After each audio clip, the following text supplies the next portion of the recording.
Welcome to Haunting Whispers, where forgotten legends, haunted places, and terrifying encounters come alive. If you dare to enter the darkness, subscribe now, and let the whispers begin. Location: Voyageurs National Park, Minnesota. Date: October 27, 2014. The fog rolled in from Kabetogama Lake sometime before dawn, and by the time Derek Ellison unlocked the Ash River Visitor Center at 7:30, visibility had dropped to perhaps 40 yards. He stood on the wooden deck for a moment, coffee steaming in his hand, watching the gray consume the shoreline. 14 years with the National Park Service had taught him to read weather the way some people read faces, and this fog had a weight to it, a thickness that suggested it would linger well into the afternoon. The temperature had dropped overnight, 34 degrees according to the thermometer mounted beside the door, and the moisture in the air carried that particular bite of late October, the kind that worked its way through fleece and into bone. He went back inside and began his morning routine. Radio check first, always. He keyed the handset and waited for the familiar crackle. Dispatch, this is Ash River, checking in for the morning. How copy? The response came clear, reassuring. Ash River, dispatch copies you loud and clear. Fog advisory in effect until 1400 hours. We've got a small craft warning on the big lakes. Recommend limiting water patrols until visibility improves. Copy that, dispatch. I'll stick to the trails this morning. Any overnight traffic I should know about? Affirmative, we've got one backcountry permit holder, registered yesterday evening, solo hiker, female, 26 years old. Name is Samantha Reeves. She's doing the Cruiser Lake Trail loop, planned to camp at the Jorgens Lake site last night. Expected return is today by 1600. Derek noted the name on the clipboard beside the radio. Solo hikers in late October were rare but not unheard of. The park's visitor numbers dropped sharply after Labor Day, and by Halloween, the trails belonged mostly to the devoted and the foolhardy. Got it. I'll keep an eye on the trailhead parking. Ash River out. He finished his coffee while reviewing the trail conditions report from the previous week. The Cruiser Lake Trail was in decent shape, though the recent rains had turned several low-lying sections muddy. A few downed trees had been reported near the Jorgens Lake Junction. Nothing impassable. Standard late-season conditions. Derek had walked that trail perhaps 100 times over the years. He knew every switchback, every rocky outcrop, every place where the tree cover thinned, and the lakes became visible through gaps in the birch and aspen. The morning passed slowly, as mornings in the off-season tended to do. Derek cleaned the visitor center displays, restocked the trail map dispenser, and spent an hour updating the wildlife sighting log. A couple from Wisconsin stopped in around 10 to ask about fishing conditions. Pike were still biting, he told them, but the fog would make navigation tricky. And an elderly man came by to use the restroom and complain about the cold. Nothing unusual. The fog remained, pressing against the windows like something patient. It was just after noon when Derek decided to drive out to the Cruiser Lake trailhead. Call it professional habit. Call it a feeling. He'd learned not to ignore feelings. The parking area sat 3 miles from the visitor center along a gravel road that wound through stands of red pine so dense they blocked what little light filtered through the overcast sky. His truck's headlights carved pale tunnels through the gray. When he pulled into the lot, he spotted a silver Honda Civic parked in the far corner, alone. He ran the plates through dispatch. The car belonged to Samantha Reeves. On the passenger seat, visible through the window, he could see a purple day pack and a water bottle.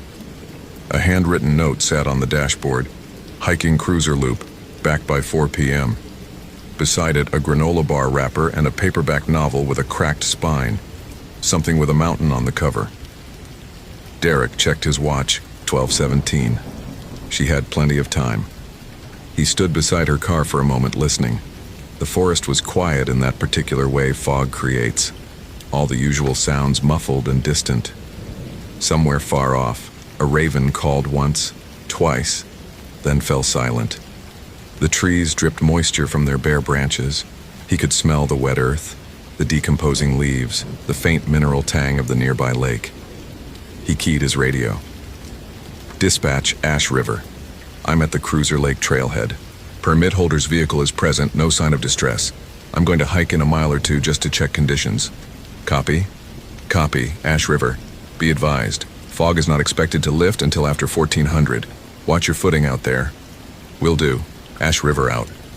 The trail began at a wooden sign marking the Cruiser Lake Loop, 9 miles total, rated moderate, featuring rocky terrain and several stream crossings. Derek set off at an easy pace, his boots finding the familiar path even in the reduced visibility. The fog had a strange quality here, different from the lake fog he was used to. It seemed to move in currents, thickening and thinning in ways that didn't quite match the breeze. Twice in the first quarter mile he stopped and looked behind him, certain he'd heard footsteps echoing his own.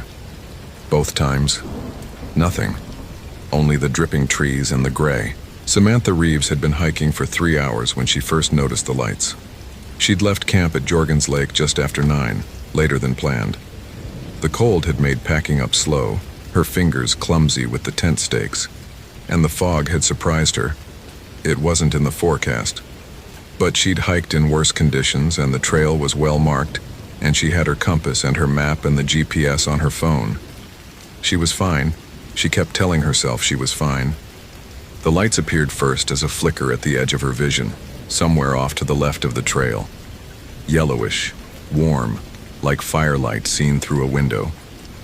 She stopped walking and stared into the fog, trying to locate the source. A cabin? There were no cabins in this part of the park, not that she remembered from the map. Maybe other hikers with a lantern. Maybe. The light moved. Not flickered. Not wavered.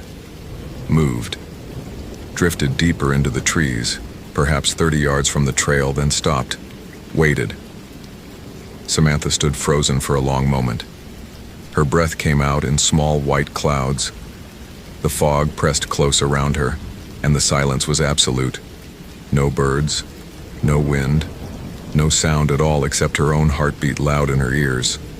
The light pulsed once, gently, as if beckoning. Hello? Her voice came out thin, swallowed by the gray. No answer. The light drifted further away, then paused again. Waiting.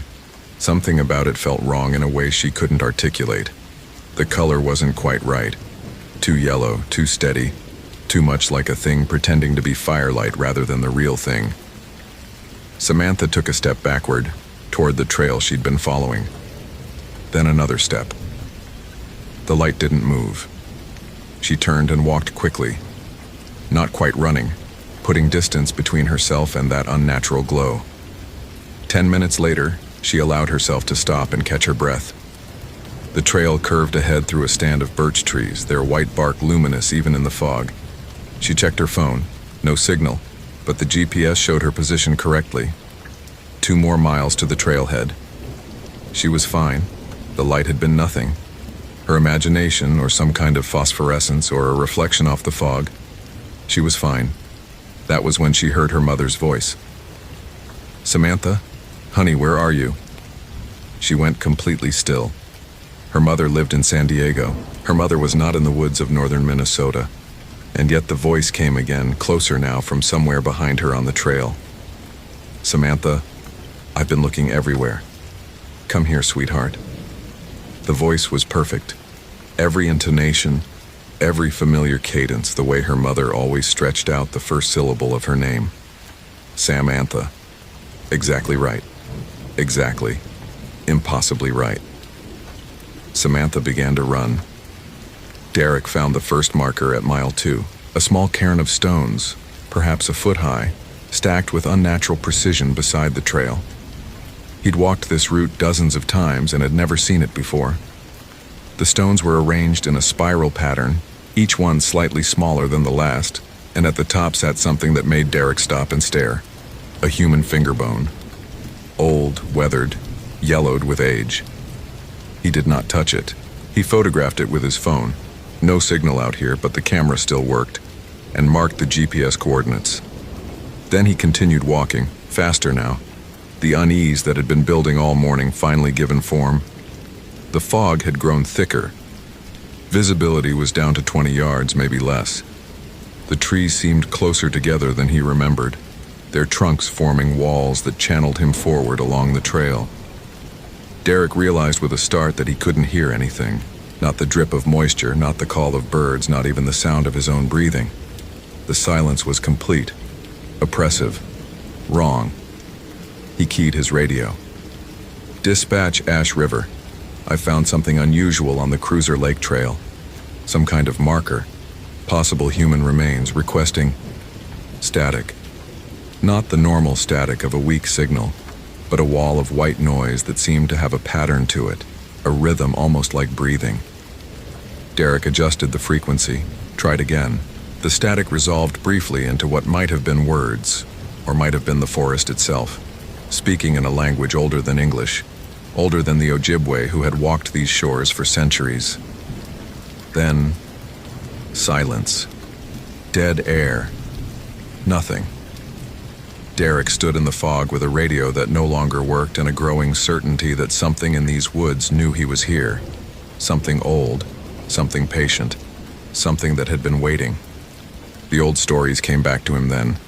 Fragments he'd heard over the years from rangers who'd worked the park before him, from Ojibwe elders who occasionally visited the center, from late-night conversations around campfires when the wind blew cold off the lakes. Pukwudgi, they called them. The little people who lived in the wild places, who didn't like intruders, who lured the unwary away from safe paths with lights and voices. Tricksters, some said, but the elders didn't call them tricksters. They called them dangerous. They called them hungry.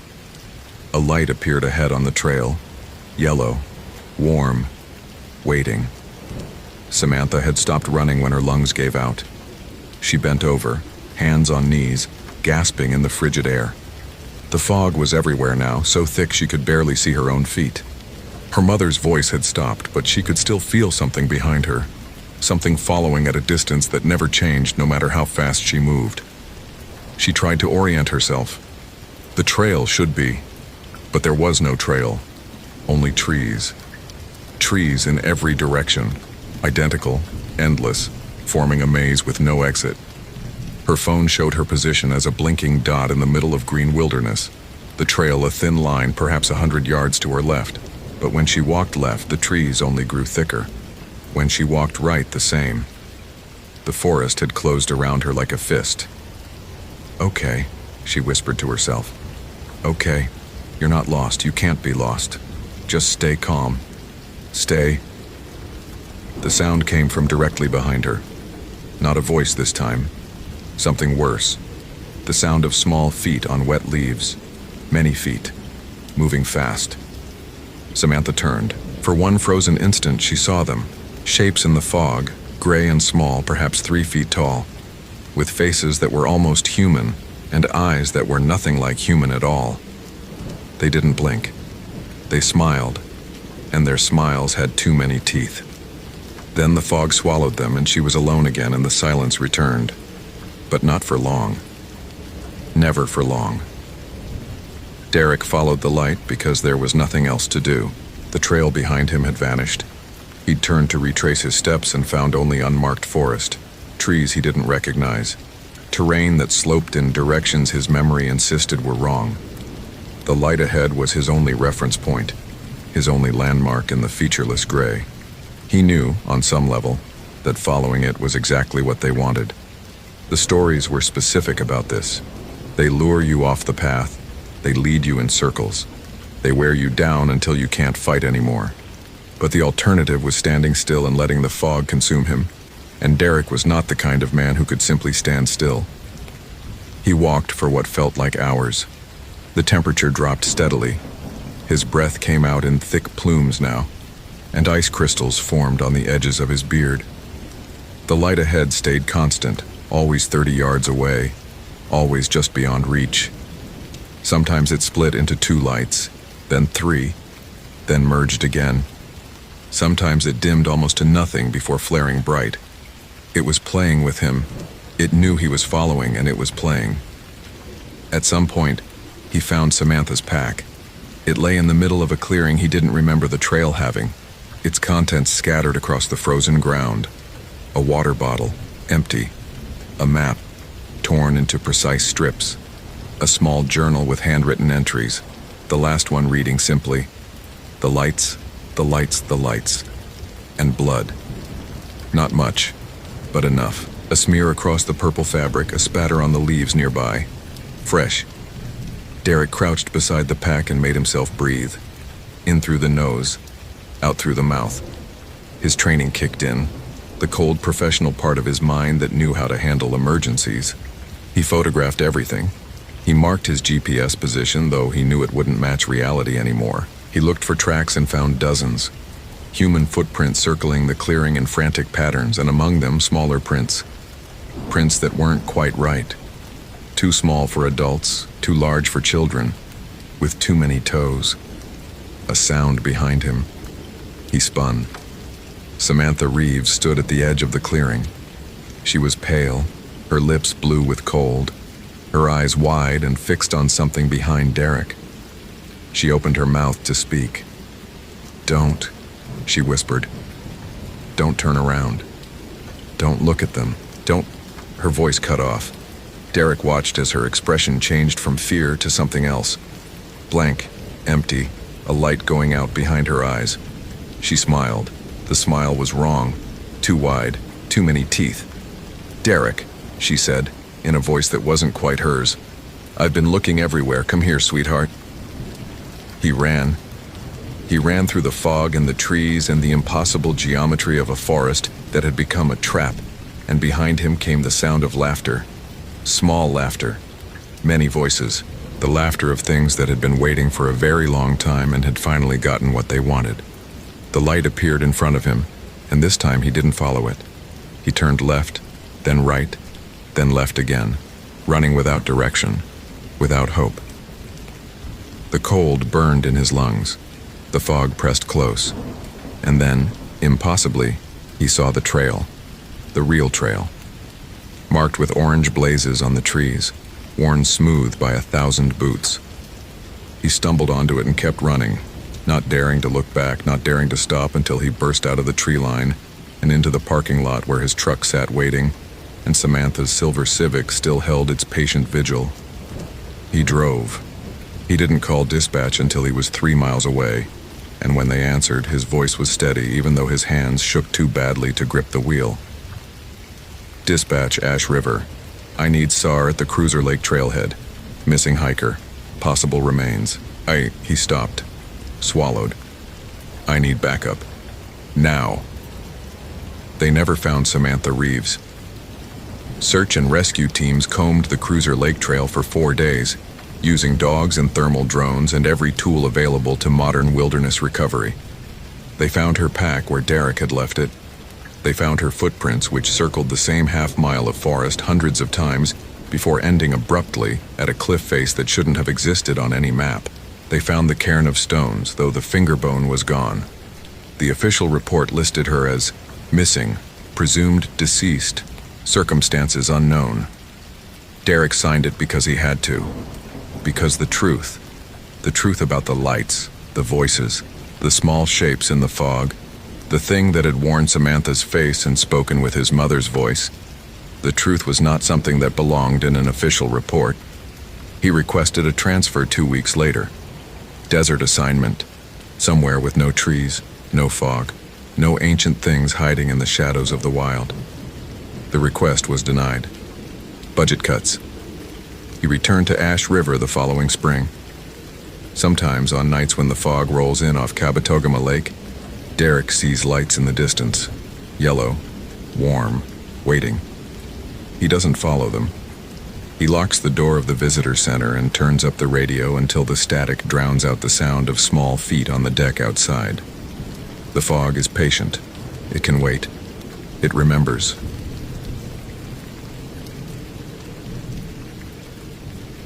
Location: Gates of the Arctic National Park, Alaska. Date: October 23, 2009. The cold had a texture to it that far south people never understood. Nathan Vance had tried explaining it once to his sister in Phoenix, how at 15 below zero the air itself became a presence, a weight that pressed against exposed skin like something alive and hungry.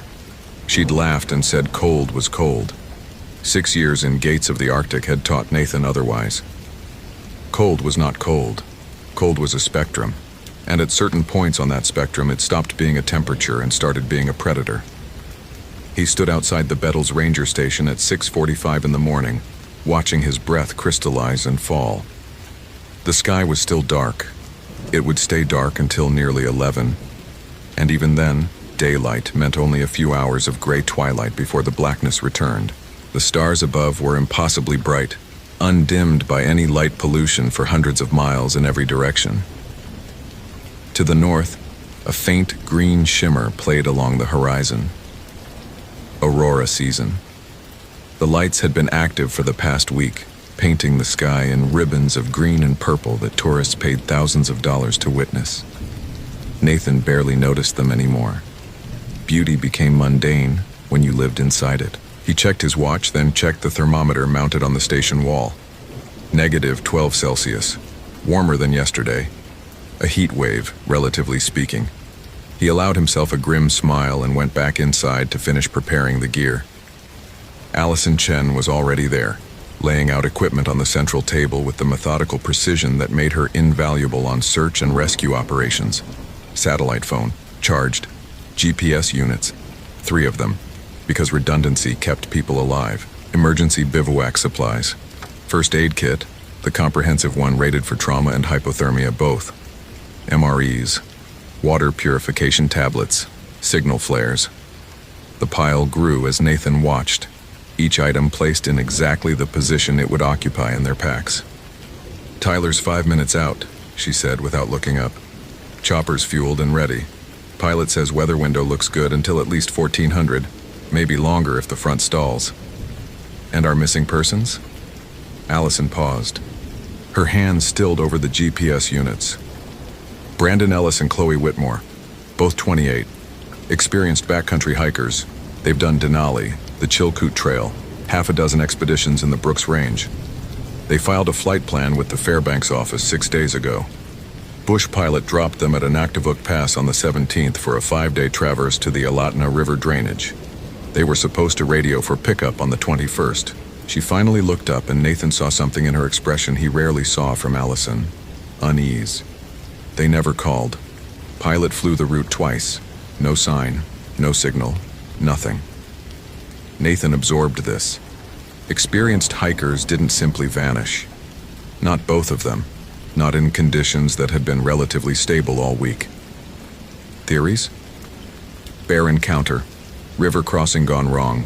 Equipment failure. Allison shrugged, but the gesture was tight, unconvincing. The usual. But Nathan... She hesitated. "I talked to the pilot, Charlie Ulick, out of Anaktivuk. He's flown this park for 30 years. He said something strange." "Strange how?" "He said the land felt wrong. Said he couldn't explain it better than that. The caribou herds were moving in patterns he'd never seen, south when they should be going north, bunched together like something was driving them. And he saw lights." "Aurora?" "That's what I said." He said no, not aurora. These were low, on the ground, moving between the hills, and they were the wrong color. Allison's voice dropped. He wouldn't say what color. He just said his grandmother used to warn him about lights like that. Lights that lead you somewhere you don't come back from. The door opened, letting in a blade of frozen air. Tyler Reeves, no relation to any Tyler, just an unfortunate coincidence of common names, stamped snow from his boots and pulled off his balaclava.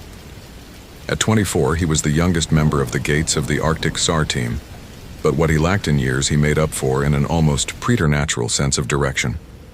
The kid could navigate by stars, by wind patterns, by the subtle variations in lichen growth on north-facing rocks. Nathan had seen him find his way out of whiteout conditions that would have killed more experienced rangers. "Heard we've got a weird one," Tyler said, pouring himself coffee from the station pot. "Missing hikers no trace, spooked Bush Pilot." "That about covers it." Nathan began loading his pack. "We fly to their last known position at Anaktivuk Pass, then work outward along their planned route. Standard grid search pattern. We've got maybe 4 hours of usable light, so we move fast and smart." He paused, considering whether to mention what Allison had told him. Decided against it. Superstition had no place in search and rescue. Questions? Neither of them spoke. Then let's go find our people. Brandon Ellis had known they were lost approximately 40 minutes into the hike. He hadn't said anything to Chloe, not at first, because the thought was absurd. They had GPS, they had maps, they had a route he'd walked twice before years ago when the landscape had made sense. But now, standing in a valley that shouldn't exist according to any map in his possession, watching the sky do things the sky wasn't supposed to do, Brandon finally understood that none of those things mattered. The GPS showed their position as a blinking dot in the middle of empty tundra, exactly where they should be. But the terrain around that dot bore no resemblance to what the device claimed. The valley walls rose too steeply. The river that should have been on their left was on their right, flowing uphill in a way that hurt Brandon's eyes to watch. And the light was wrong. Not wrong like cloud cover or atmospheric distortion. Wrong like someone had taken a photograph of daylight and pasted it over a darkness that kept bleeding through at the edges. Brandon. Chloe's voice was steady, but he'd known her long enough to hear the tightness beneath it. Brandon, how long have we been walking? He checked his watch, checked it again. The digital display showed 10:47 a.m. October 17th. That was when they'd started hiking. That was 6 hours ago at least. But according to the numbers glowing on his wrist, not a single minute had passed. The watch is broken, he said. Mine too. Chloe held up her wrist. Same time, same date, same impossible stillness. And my phone and the GPS timestamp. She took a breath that fogged in the air, though the cold seemed less intense than it should be, muted somehow, as if they were experiencing it through glass.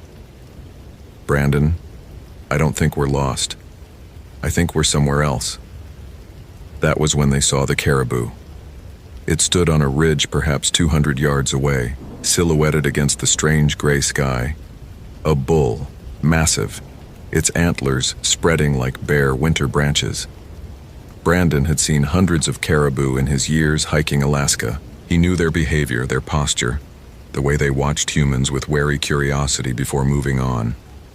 This caribou was watching them, not with wariness, not with curiosity, with something that looked horribly, impossibly like recognition.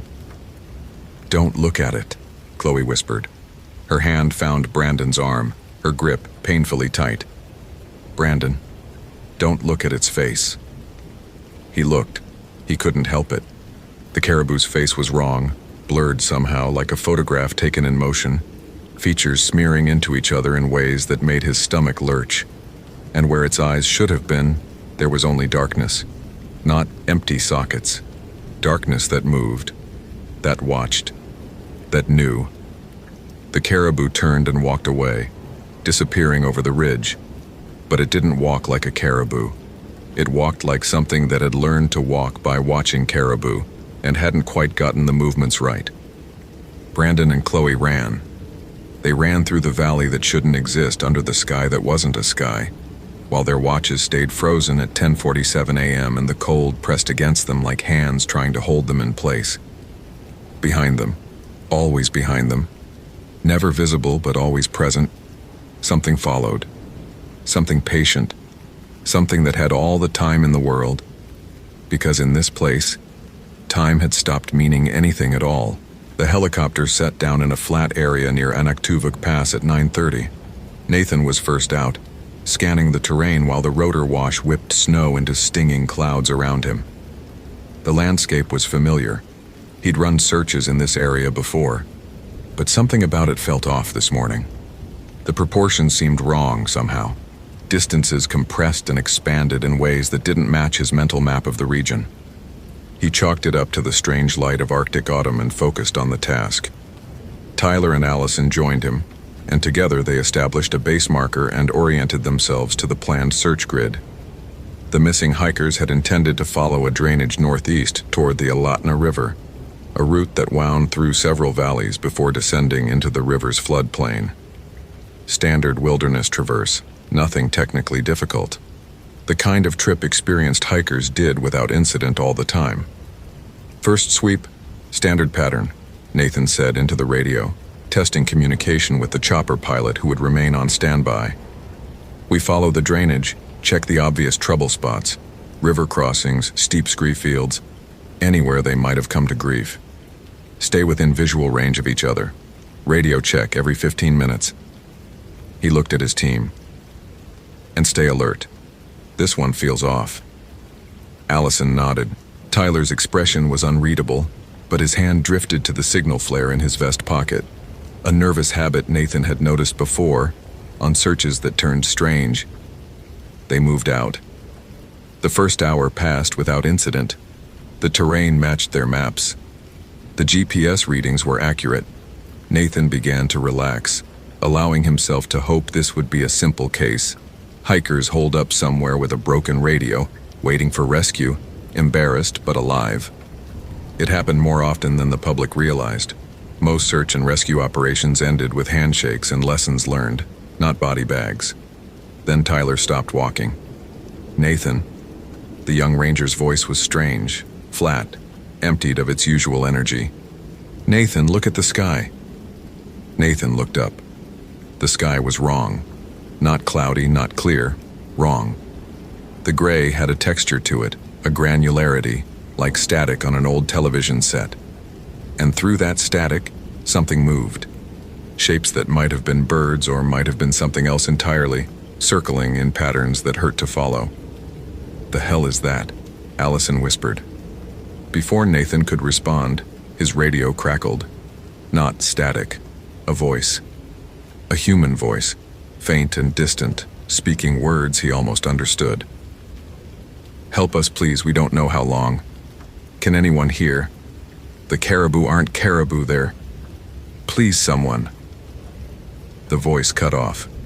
Nathan keyed his radio, hands trembling with sudden cold that had nothing to do with the temperature. This is Nathan Vance. Gates of the Arctic Search and Rescue. Identify yourself. Repeat. Identify yourself and your position. Nothing. Then. Walked for 6 days, but it's only been... Watches don't work.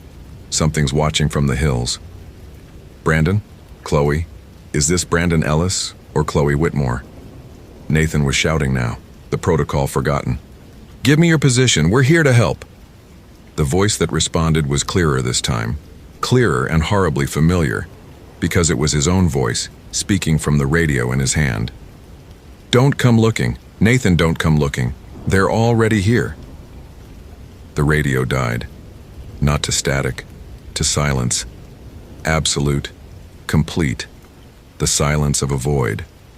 Tyler was pointing at something. Nathan followed his gesture and felt his heart stop.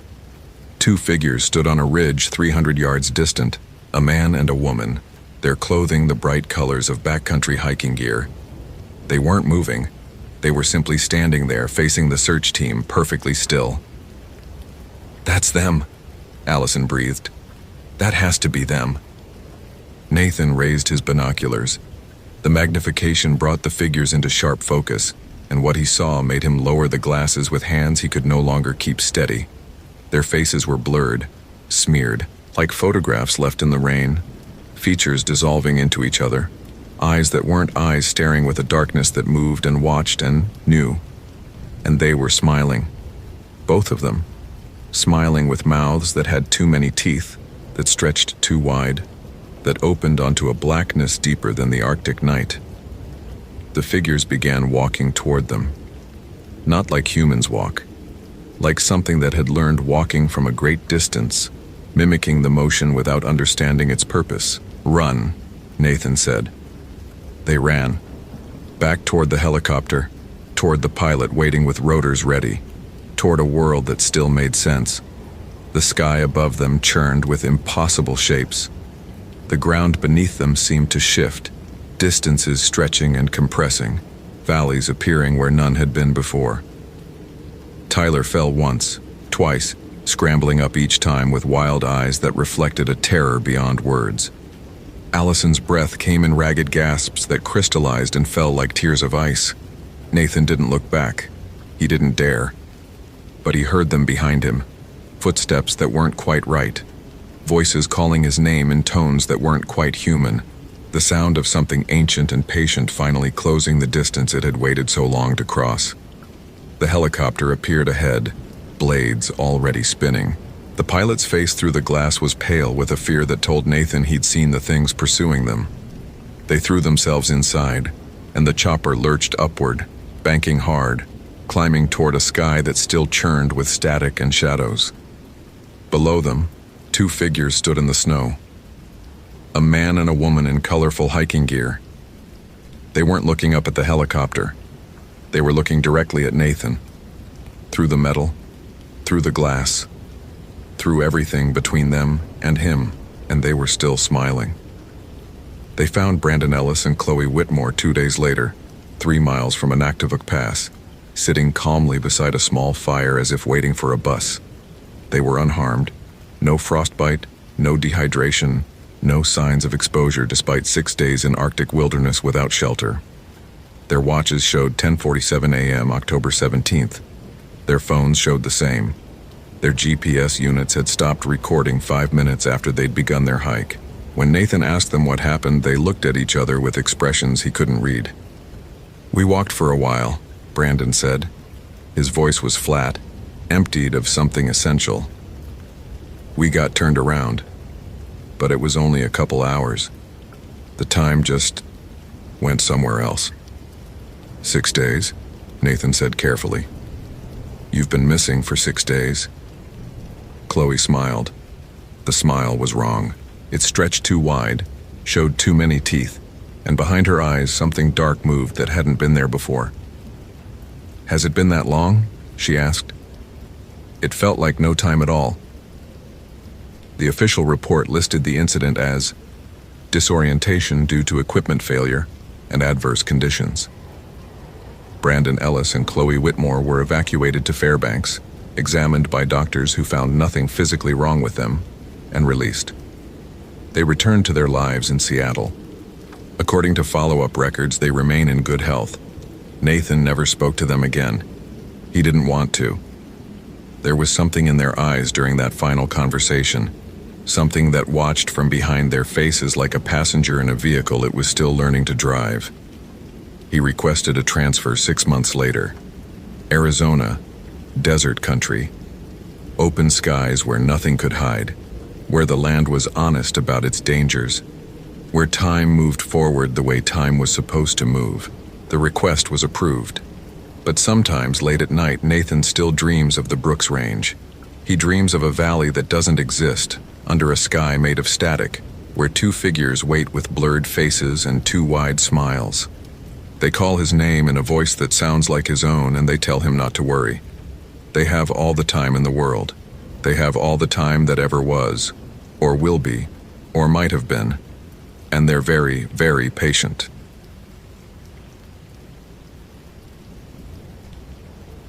Location: Wrangell St. Elias National Park, Alaska. Date: October 27, 2019. Now, the coffee had gone cold in Daniel's thermos by the time he noticed. He'd been standing at the window of the Kennecott Ranger Station for nearly 20 minutes, watching the way the morning light crept across the stairway icefall in the distance. That peculiar Alaskan dawn that arrived reluctantly, as if the sun itself was hesitant to illuminate what lay beneath. At this latitude, in late October, daylight was a brief gift. By 3 in the afternoon, the mountains would swallow it again, and the 17-hour darkness would settle over Wrangell St. Elias like a held breath.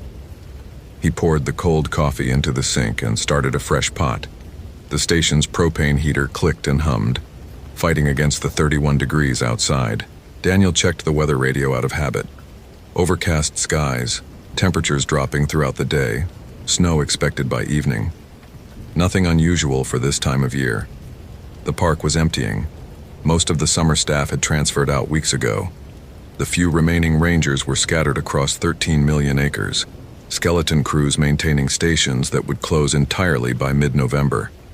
Daniel had been with the Park Service for 7 years, the last 3 at Wrangell St. Elias. He'd requested the posting specifically.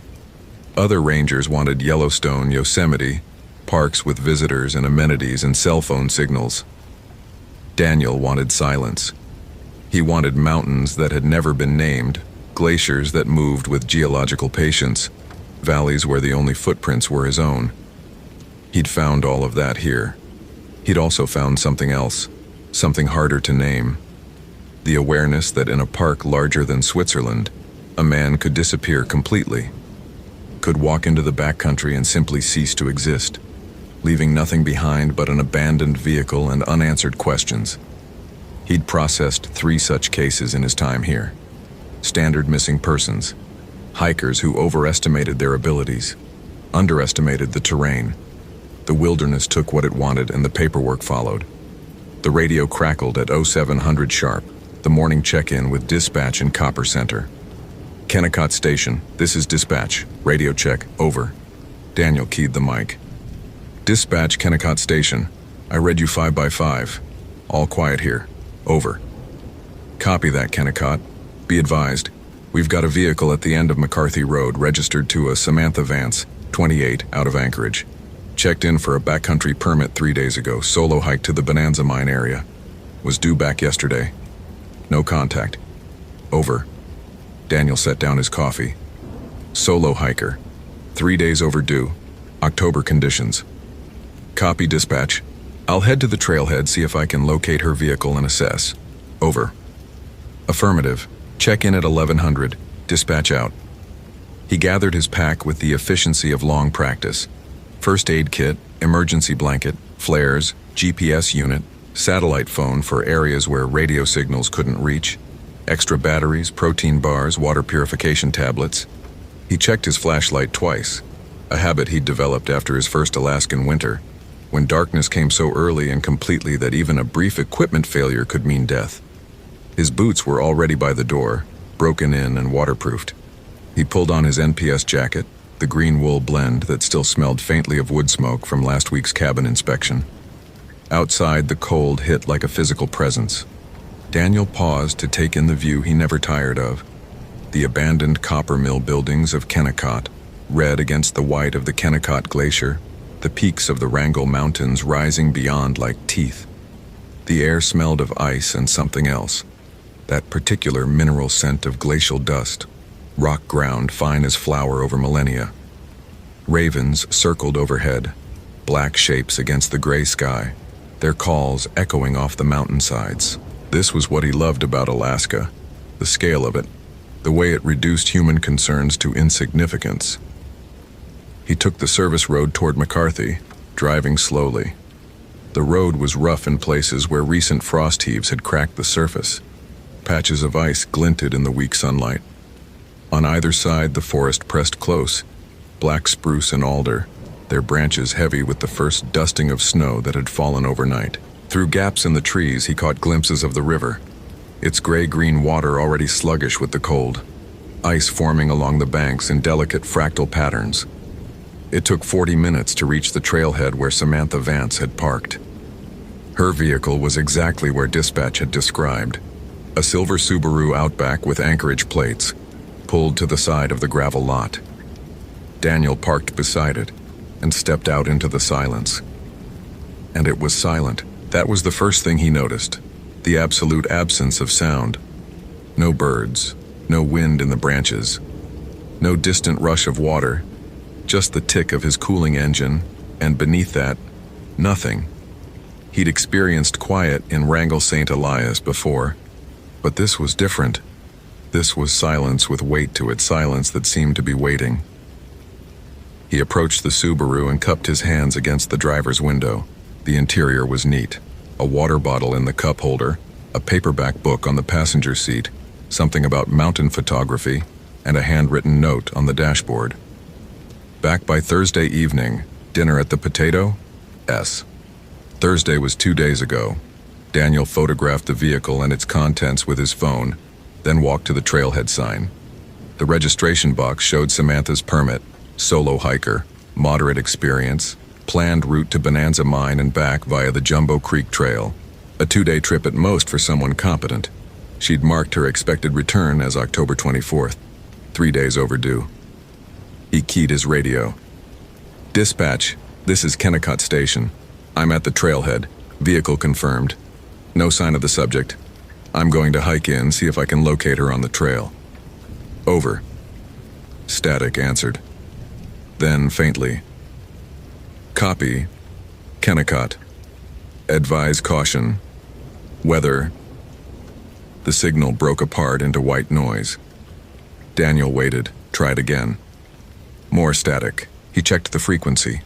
Correct. Checked the battery. Full. This happened sometimes in the mountains. Radio shadows, atmospheric interference. Nothing to worry about. He shouldered his pack and started up the trail. 3 days earlier, Samantha Vance had stood in this exact spot and felt nothing but anticipation.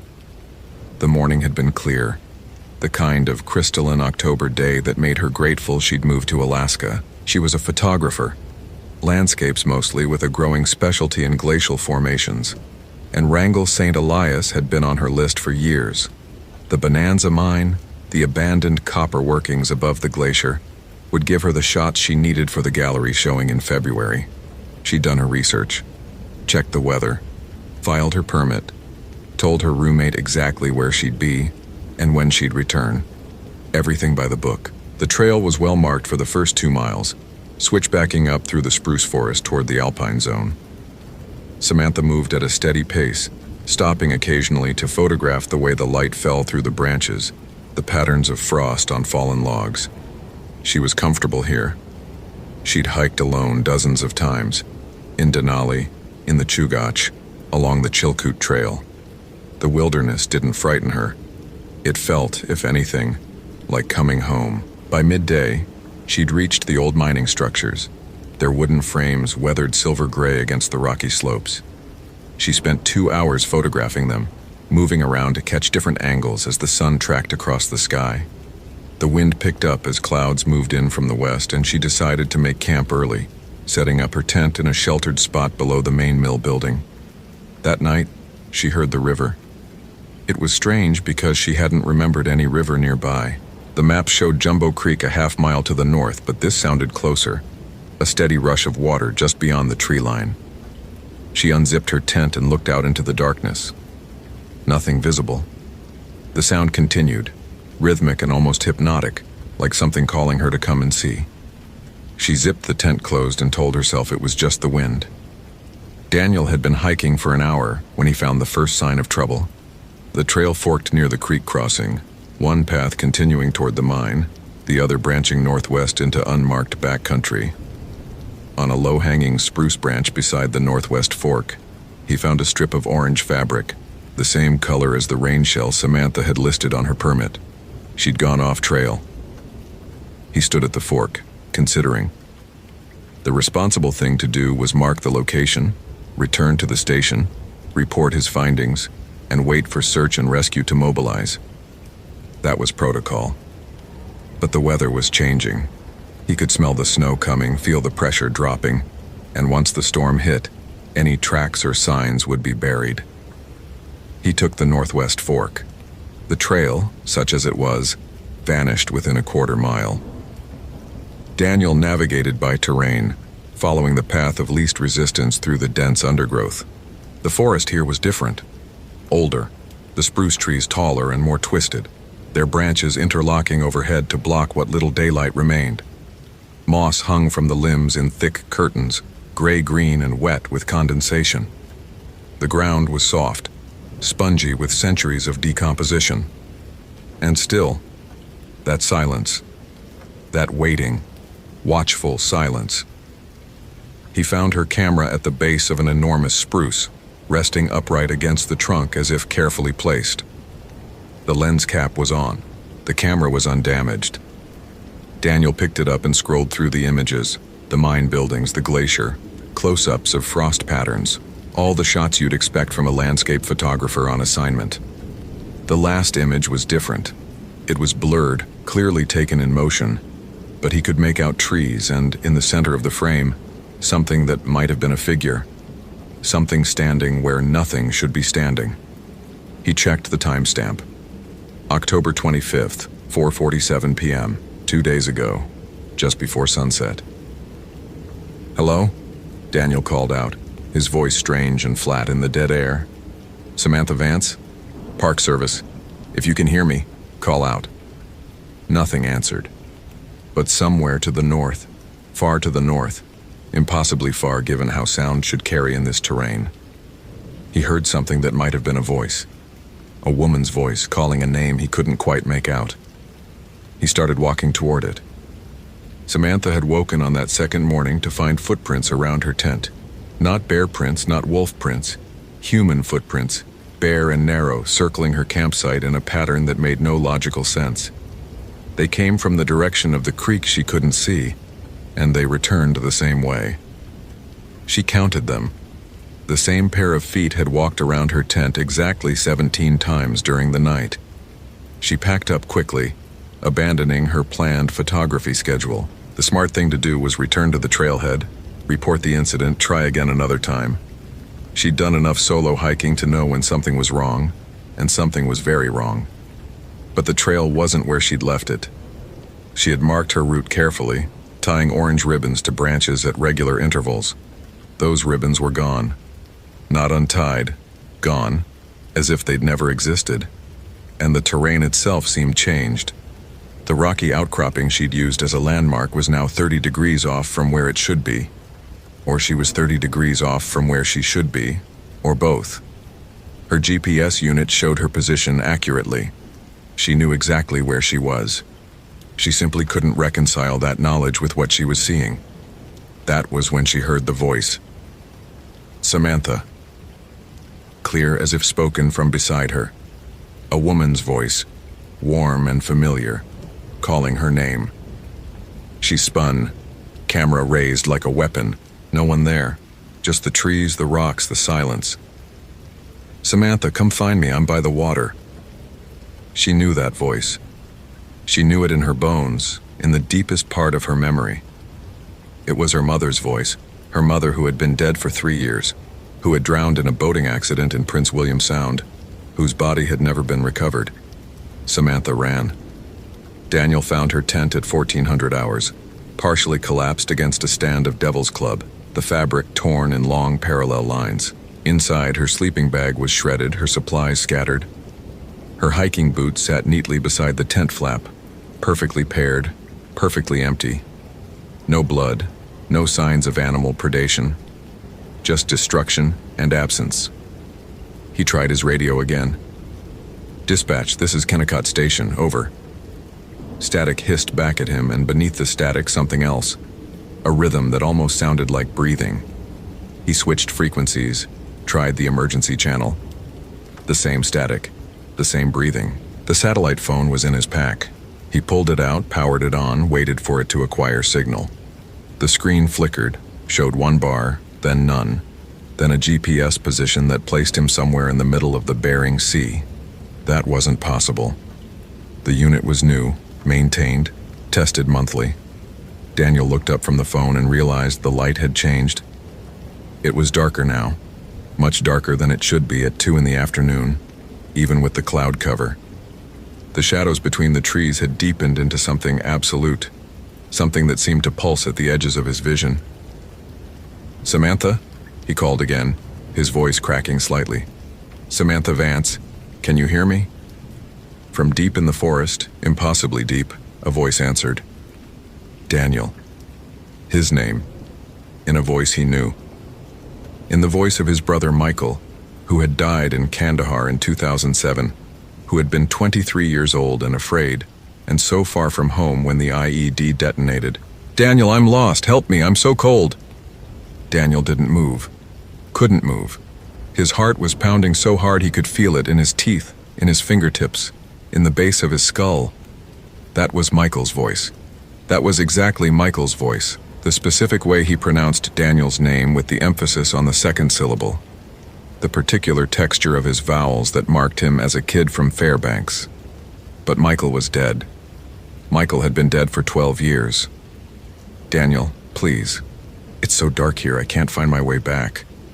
The voice was moving now, circling to his left, coming from multiple directions simultaneously. Daniel's training kicked in through the fog of terror. Assess, evaluate, act. Whatever this was, it wasn't his brother. Whatever this was, it wanted him to follow. He turned and walked, not ran, walked, because running was what prey did, back the way he'd come. The trees seemed closer now, their branches reaching. The ground squelched under his boots with a wet, organic sound. Behind him, the voice of his dead brother called out with increasing desperation. "Danny, don't leave me. Danny, please, I'm scared." No one had called him Danny since Michael died. Samantha was still running when she found the river. It materialized out of nowhere. One moment, dense forest. The next, a wide expanse of gray water flowing silently between banks of black stone. She stopped at the edge, gasping, her lungs burning with cold air. This river wasn't on any map. This river didn't exist. But her mother stood on the opposite bank. Not a ghost, not a transparent apparition. Her mother as she'd looked in life, solid and real, wearing the same blue sweater she'd worn on that last trip to Valdez. She was smiling. She was holding out her hand. "Baby girl," her mother said, "I've been waiting for you. It took so long for you to find me." Samantha's feet moved without her permission. She took one step toward the water, then another. The river's surface was perfectly still despite its apparent flow, reflecting nothing. No sky, no trees, no Samantha. Just darkness. "That's it," her mother said. "Just a few more steps, it's warm here. You'll never be cold again." The water touched her boots. It was warm, impossibly warm, bathtub warm, in late October in Alaska. The warmth felt like sleep, like surrender. Somewhere, very far away, she thought she heard a man's voice calling her name. A stranger's voice. It didn't matter. Her mother was here. Her mother had been waiting. Samantha took another step, and the water rose to her knees. Daniel burst out of the tree line and saw her. She was waist-deep in a river that shouldn't exist, walking steadily forward, her arms outstretched toward something on the opposite bank. From where he stood, he could see the other side clearly. There was nothing there. Nothing but rocks and snow and a darkness that seemed to move with intention. "Samantha, stop." She didn't turn. The water was at her chest now. Daniel ran to the bank, fighting through the undergrowth, branches tearing at his jacket. The temperature had dropped 20 degrees since he'd entered the forest. His breath came in visible clouds. The silence was absolute. He couldn't even hear his own footsteps, his own labored breathing. "Samantha, that's not real. Whatever you're seeing isn't real." She paused. The water lapped at her shoulders. "My mother," she said without turning. "She's been waiting for me." "Your mother's not there. Look at me, Samantha. Look at me." Slowly, she turned her head. Her eyes were wrong. Not blank exactly, but seeing something other than what was in front of her, seeing some other world layered over this one. "She says you can come too," Samantha said. "She says there's someone waiting for you, your brother, Michael." The cold that went through Daniel had nothing to do with the weather. "That's not my brother," he said, his voice shaking. "And that's not your mother. Samantha, please, walk toward me. Walk toward my voice." Something changed in the water. The stillness broke. Ripples appeared around her body, spreading outward in concentric circles, though nothing visible had disturbed the surface. The warmth was draining from the water. Samantha gasped as the true cold hit her, the Alaskan river cold that stopped hearts and numbed limbs in minutes. On the far bank, the darkness condensed. It didn't take a shape exactly. It was more like the absence of shape, a hole in the world where something should be standing.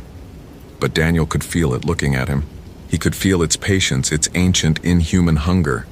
It had waited here for so long, it could wait a little longer. "Daniel."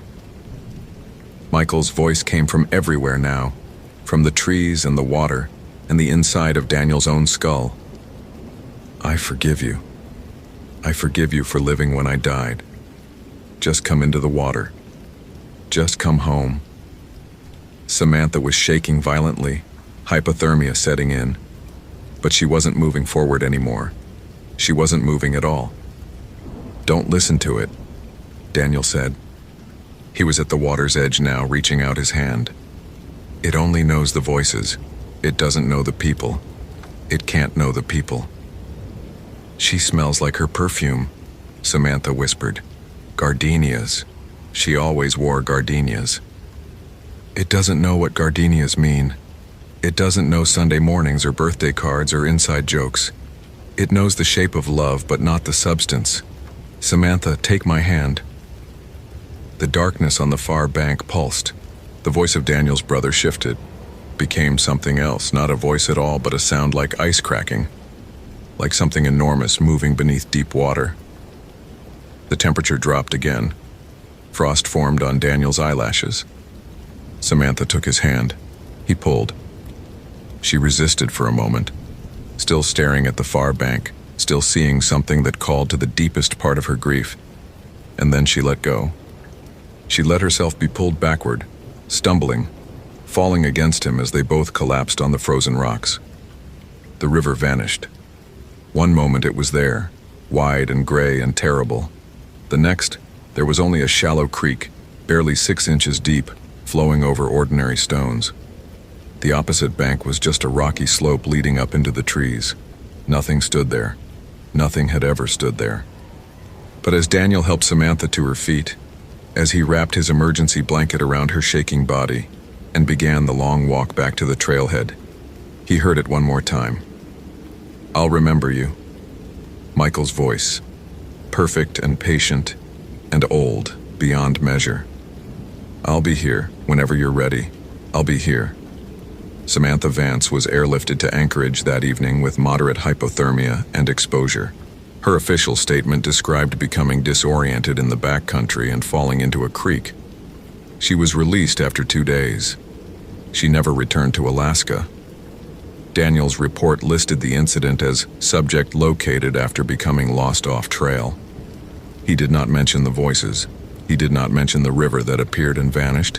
He did not mention the shape in the darkness or the feeling that something had learned his name. 3 weeks later, he put in for a transfer. Desert, anywhere without water, anywhere without trees that seemed to close in at the edges of his vision. The request was denied.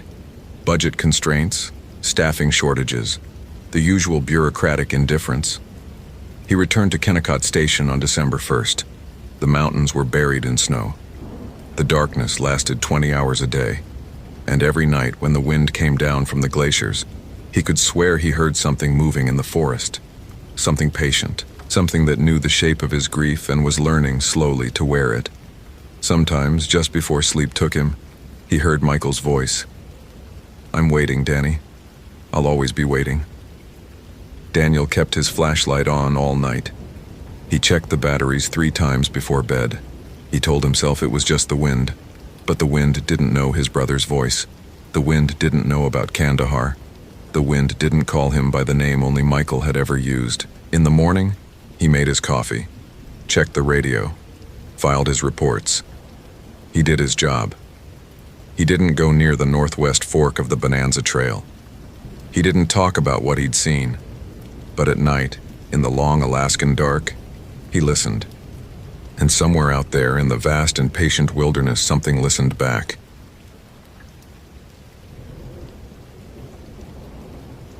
Location: Mammoth Cave National Park, Kentucky. Date: March 14, 2009. The morning briefing room smelled like burnt coffee and limestone dust, that particular mineral dampness that clung to everything in Mammoth Cave National Park and never quite washed out of your clothes. Tyler Reeves sat in the back row, his new ranger uniform still stiff at the collar, watching the senior staff pass around photocopied maps of the cave system with sections highlighted in yellow and red. He'd been on the job for 11 weeks. 11 weeks of guided tours, of memorizing the names of formations, of learning to walk in absolute darkness by the sound of his own footsteps echoing off the walls. He'd thought he was ready for this. He wasn't ready for this. 2 cavers entered the Violet City entrance yesterday at approximately 2 p.m., said District Ranger Patricia Odom, tapping the map with a pointer that trembled slightly in her hand. She was 53 years old and had worked Mammoth Cave for 26 years, and Tyler had never seen her hands shake before. Kevin Marsh, age 31, and Hannah Brennan, age 27, both experienced spelunkers, both permitted for a day exploration of the historic section with optional extension into the less developed passages near the Snowball Room. They were due to surface by 8 p.m. They did not. Tyler looked at the map. The cave system sprawled across the page like the root structure of some enormous tree, branching and rebranching into passages with names that sounded almost cheerful in the fluorescent light of the briefing room. Frozen Niagara, Fat Man's Misery, Bottomless Pit. But there were other passages too, unlabeled ones, sections where the lines simply stopped and the white space took over. Terra Incognita. Here be dragons. At 11 p.m., a maintenance crew reported hearing what they described as rhythmic tapping, coming from somewhere below the Methodist church area. Ranger Odom continued. They assumed it was the missing cavers signaling for help. A preliminary team was dispatched at midnight, but they were unable to locate the source of the sound. The tapping continued intermittently throughout the night, moving, or appearing to move, deeper into the system each time we attempted to triangulate. She paused, and in that pause Tyler heard something that didn't belong in a briefing room. The distant, muffled sound of dripping water, echoing up from somewhere far below the building's foundation. The visitor center was built directly over one of the cave's minor entrances, and sometimes, if you stood very still in the basement storage room, you could hear the cave breathing. Tyler, you'll be with Sergeant Hobbs on the secondary team. Your job is to maintain communication relay at Station Echo, approximately 2,000 feet into the Cleveland Avenue passage. You stay at that station unless directly ordered to move. Understood? Understood, Tyler said, and his voice came out steadier than he felt. Hannah Brennan had known something was wrong the moment the ceiling started to groan. She and Kevin had been deep in the system for nearly 5 hours by then, pushing through the narrow crawlway that connected the Snowball Room to a lesser-known chamber they'd read about in a 1987 survey report. The passage was tight, 18 inches at its narrowest point, barely enough room to turn your head, but Hannah had done tighter squeezes before. She'd been caving since she was 16, had explored systems in West Virginia, Tennessee, even a week-long expedition in Mexico. She knew the sounds a cave made when it was settling, the pops and cracks of limestone adjusting to pressure changes, the whisper of air moving through unseen passages. This sound was different. This sound was a low, sustained moan, like something enormous shifting its weight in its sleep. "Kevin?" she called, her headlamp cutting a cone of white light through the darkness ahead. He was maybe 20 feet in front of her, already through the tightest section. "Did you hear that?" "Hear what?" And then the ceiling came down. Not all of it. Not a full collapse, just a section maybe 10 feet long, directly between them. The roar of it was deafening in the enclosed space, and Hannah threw her arms over her head instinctively, pressing herself flat against the passage floor as dust and debris rained down around her. When she opened her eyes, coughing, her headlamp revealed a wall of broken stone where the passage had been, a wall that hadn't existed 30 seconds ago. Kevin!" She could hear him on the other side, his voice muffled but audible through the rubble. "I'm okay. Hannah, I'm okay." "Are you hurt?" No. She ran her hands over her arms, her legs, checking for injuries she might not feel through the adrenaline. Nothing broken. Nothing bleeding. Just trapped. "I can't get through. The passage is completely blocked." Okay. Kevin's voice was doing that thing it did when he was trying to stay calm, that forced steadiness that meant he was terrified. "We have two options. Either I go forward and try to find another route back to you, or we both wait for rescue. They know we're down here. They'll come looking when we don't surface." Hannah pressed her palm against the rubble. It was cold and damp, and somewhere behind it she could hear Kevin's breathing, fast and shallow. "How much battery do you have left?" "Maybe 4 hours on the main lamp, 6 on the backup." "Same." She closed her eyes, calculating. They'd entered at 2 p.m. It was probably 7 or 8 p.m. now, which meant rescue wouldn't even be mobilized until after midnight. Even with a fast team, they were looking at 6 to 8 hours minimum before anyone reached this depth. And if Kevin tried to find an alternate route in unfamiliar passages with limited light, We wait, she said. We conserve our batteries, we stay warm, and we wait.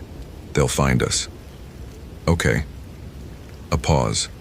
Then, Hannah, I'm going to turn off my headlamp to save power, but I'm right here. I'm not going anywhere.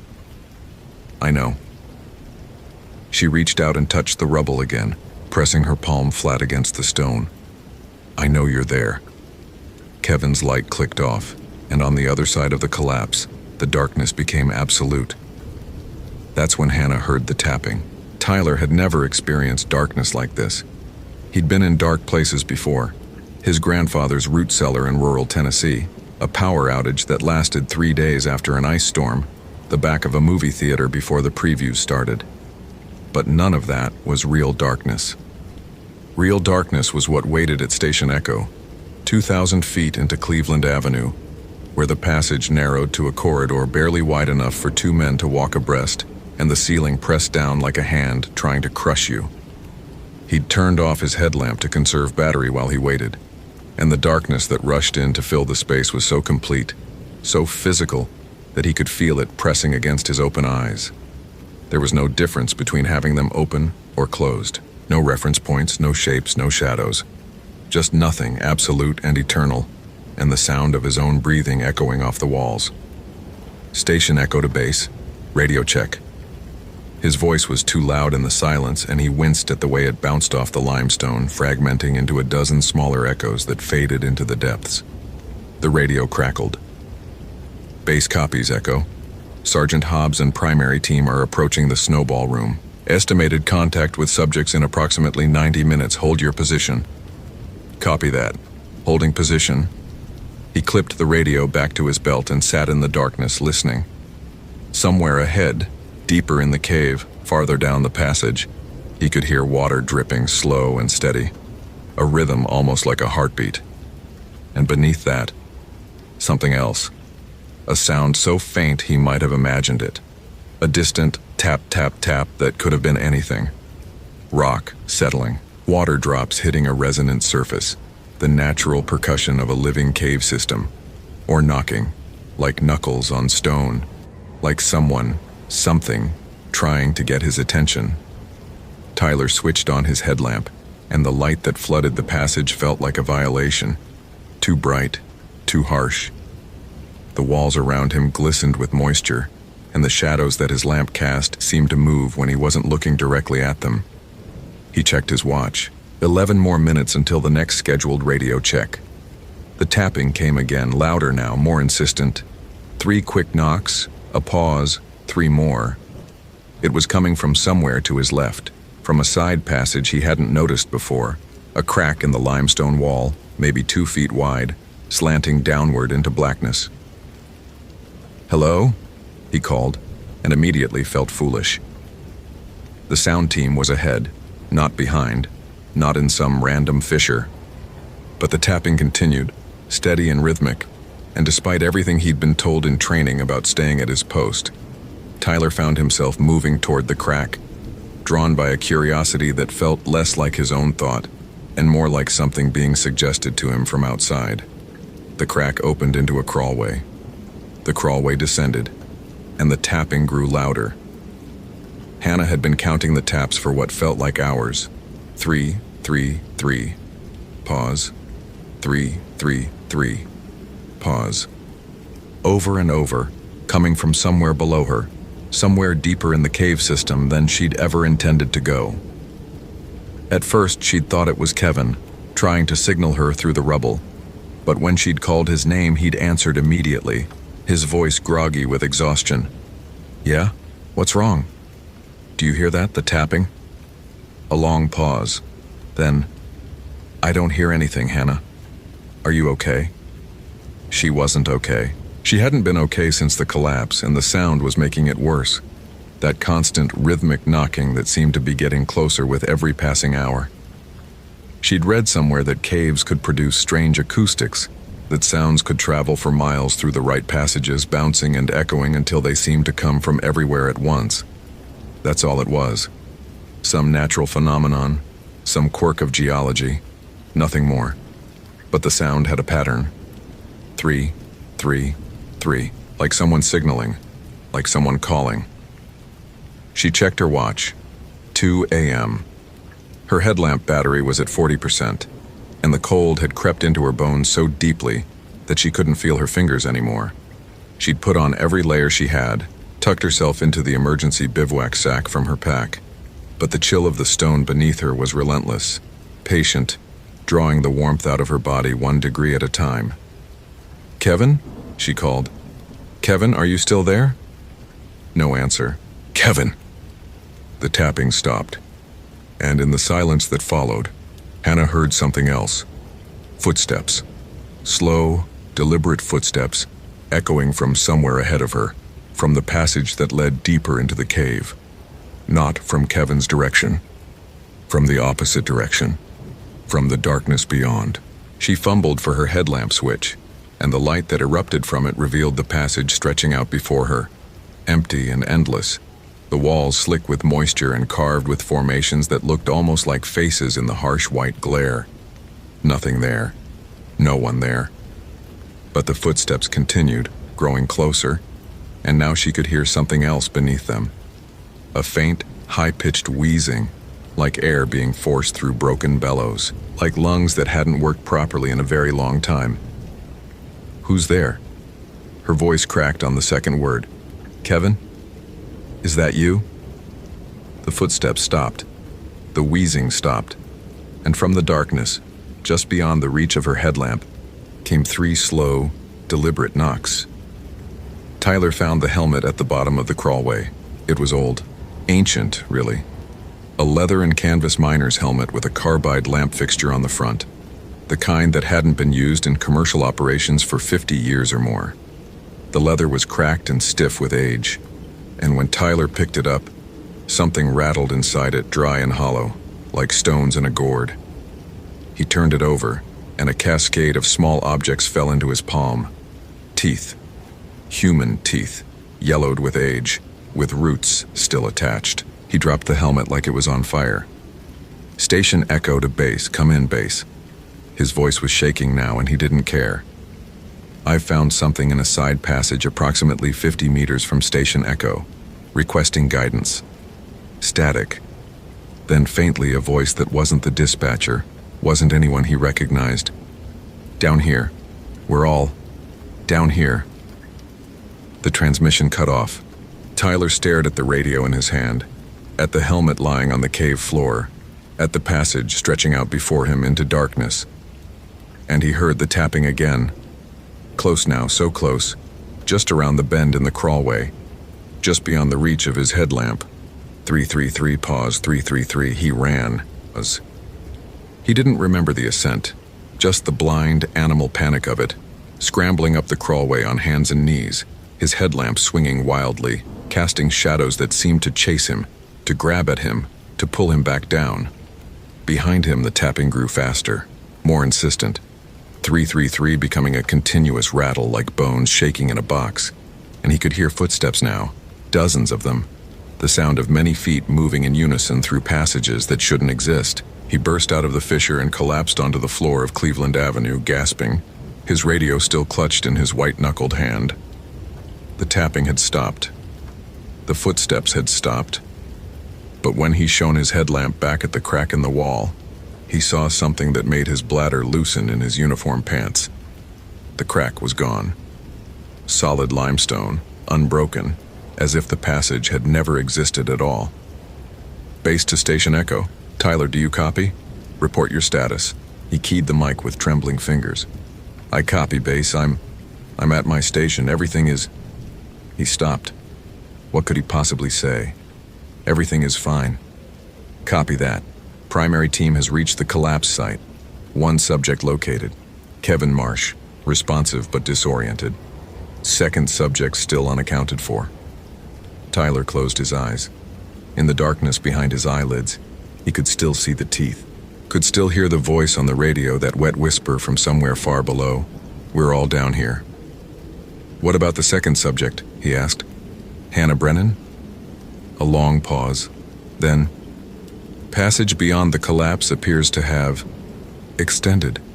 Team is reporting anomalous formations, mapping discrepancies. Brennan is responsive via voice communication but cannot be visually located. She says she's been following someone. She says someone is showing her the way out. Tyler thought about the helmet, the teeth, the footsteps in the dark. "Tell her to stop," he said. "Tell her to stop following. Base, do you copy? Tell her to stop." But the static had swallowed his words, and somewhere in the depths of Mammoth Cave, the tapping began again. They found Hannah Brennan's headlamp 6 days later, 3 miles deeper into the system than any mapped passage should have allowed. The battery was dead, the lens cracked, and the strap was wrapped around a limestone formation that the recovery team described in their report as anthropomorphic in structure, displaying what appeared to be carved facial features of indeterminate age. They did not find Hannah. Kevin Marsh recovered fully from his ordeal, at least physically. He never spoke publicly about what happened in the cave, but his wife told reporters that he sometimes woke screaming, clawing at the air above his head as if trying to push something away. He never went underground again. He couldn't even walk past a storm drain without his heart racing. Tyler Reeves transferred out of Mammoth Cave 3 weeks after the incident. His exit interview cited personal reasons and family obligations, and no one pressed him for details. He took a position at Hot Springs National Park in Arkansas. Open sky, sunshine, no caves for 20 miles in any direction. He told himself it was a lateral move.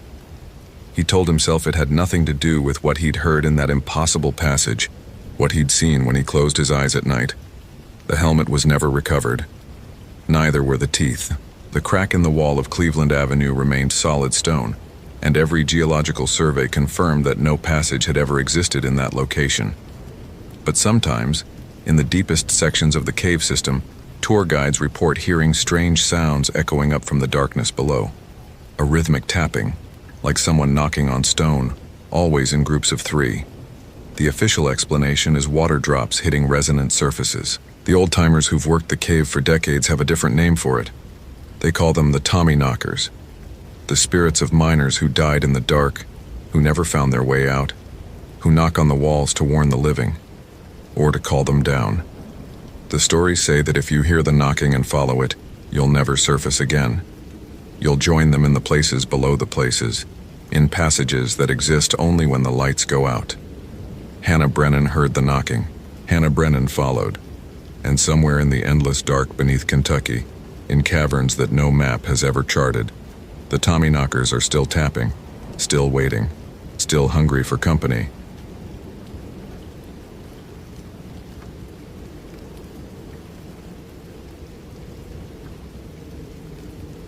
Location: Boneyard Marsh Wildlife Refuge, Louisiana.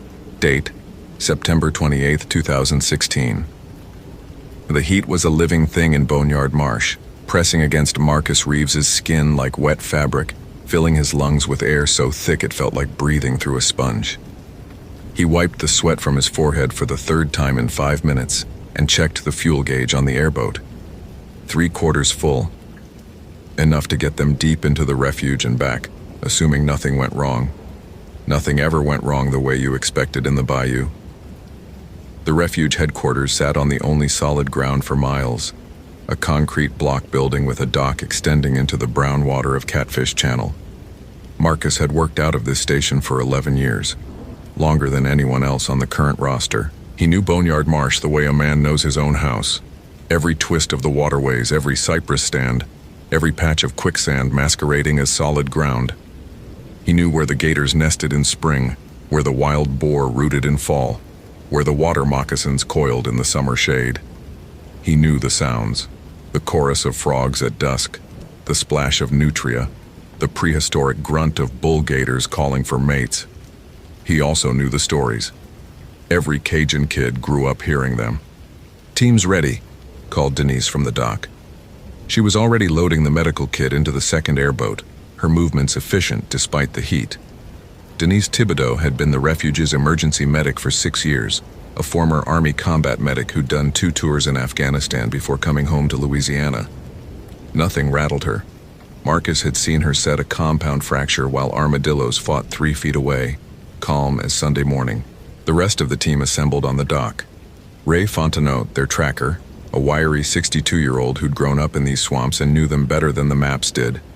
Elena Castillo, a wildlife officer on loan from Texas Parks, and Jerome Washington, the youngest of them at 26, a volunteer firefighter who'd trained with search and rescue for 2 years. 5 people, 2 airboats, one mission that had already gone wrong once. All right, listen up. Marcus spread the laminated map across the dock's weathered planks. Henderson family, parents and 2 teenagers, went out kayaking Sunday morning. They were supposed to stay on the marked trail through Heron Bay, loop back by afternoon. Never returned. Derek took his team in yesterday at 600 to search the standard lost kayaker grids. He tapped the map. Last radio contact with Derek was 1800 hours yesterday. They'd found one of the Henderson kayaks abandoned near Whisper Island. His finger moved to a small landmass deep in the refuge's interior. After that, nothing. No response on any channel. Emergency beacon never activated. That's 14 hours of silence, Elena said. Her hand rested on the sidearm at her hip. 5 trained SAR personnel don't just go quiet for 14 hours. No, Marcus agreed. They don't. Ray Fontenot spat into the water. Whisper Island, he said, and the way he said it made the others look at him. My grandpère used to tell stories about that place. Said the old Huma people wouldn't go there. Said something lives in those waters that ain't natural. Ray, Marcus started. I know. Superstition, old Cajun nonsense. Ray's eyes were flat and serious. But I also know Derek Guidry. Known him 20 years. That man don't spook easy, and he don't miss radio check-ins. Something happened out there, Marcus. Something bad. The humidity pressed down. Somewhere in the refuge, a bird screamed. A harsh alien sound that echoed across the water and died. We move in 2 boats, Marcus said. I'll take lead with Ray and Jerome. Denise, you're with Elena in the second boat 30 meters back. We maintain visual contact at all times. Nobody goes anywhere alone. Clear? 4 nods. Radio's on channel 7. Check in every 15 minutes. If you see anything at all, you call it out. He folded the map. Storm's coming in tonight. We've got maybe 8 hours of decent weather. Let's move. The airboat engines roared to life, shattering the swamp's silence, and they pushed off into the brown water of Catfish Channel. 40 hours earlier, the Henderson family had been laughing. Tom Henderson had planned this trip for months. A kayaking adventure through the Louisiana Bayou, something different from their usual beach vacations, something the kids would remember. His wife Sarah had been skeptical at first, but she'd warmed to the idea. Their son Jake, 17, had been excited. Their daughter Lily, 15, had complained about the lack of Wi-Fi but brought her waterproof camera anyway. They'd launched from the refuge dock at 8 a.m. Sunday, following the marked buoys through Heron Bay. The water was calm. The cypress trees rose around them like cathedral columns, draped in Spanish moss that swayed in the faint breeze. Tom had felt for the first time in months genuinely relaxed. The trouble started when Jake spotted the side channel. Dad, look, there's a path through there. Can we check it out? The channel was narrow, barely wide enough for a single kayak, branching off from the main waterway into deeper forest. The buoy system didn't extend there. It wasn't on Tom's map. We should stick to the marked trail, Sarah said. But Jake was already paddling toward the opening and Lily was following, and Tom found himself thinking, what's the harm? They were experienced kayakers. They had supplies. They could explore for a bit and circle back. They entered the side channel at 10:47 a.m. By noon, they were lost. The channel had branched and branched again and again, each fork looking identical to the last. Tom's compass showed consistent headings, but the sun's position didn't match. The GPS on his phone showed no signal. The cypress trees pressed closer, their roots forming twisted walls on either side, and the water grew darker, stained almost black with tannins. Dad, Lily's voice was small. Something's following us. Tom looked back. The water behind them was still. Too still. No ripples, no insects skating across the surface, No fish breaking for air. "There's nothing there, honey." There was. I saw it. Something big. They paddled faster. By 3 p.m. they'd found the island. A mound of solid earth rising from the swamp, covered in scrub brush and a few twisted oaks. It wasn't on any map Tom had. But they were exhausted, dehydrated, and the water around them had started to feel wrong, as if something beneath the surface was tracking their movements. They pulled the kayaks onto the muddy shore and made camp. Tom tried the emergency whistle. 3 blasts, the universal distress signal. The sound died in the heavy air, swallowed by the swamp. That night they heard the howling. It started around 2 a.m., a sound that wasn't quite a wolf, wasn't quite human, rising from somewhere in the darkness beyond the island's edge. Sarah clutched Tom's arm. Jake and Lily pressed close. The sound circled them, moving through the trees at the island's perimeter, sometimes close enough that Tom swore he could hear breathing beneath the howl. Then it spoke. Tom. His name. His actual name. In a voice that sounded like gravel dragged across bone. "Tom. Bring me the children." Sarah screamed. Tom grabbed the emergency flare from his pack, lit it, held it high. The red light pushed back the darkness for perhaps 30 feet. At the edge of that light, something stood. It was tall, 7 feet, maybe 8. It might have been human once or worn human shape, but the proportions were wrong. Arms too long, legs jointed backward, a face that was mostly mouth. Its eyes caught the flare light and reflected it back, yellow and intelligent and hungry. Tom threw the flare at it. The creature caught it, held the burning cylinder in a hand with too many fingers, smiled with a mouth that opened too wide. "Running makes it sweeter," it said.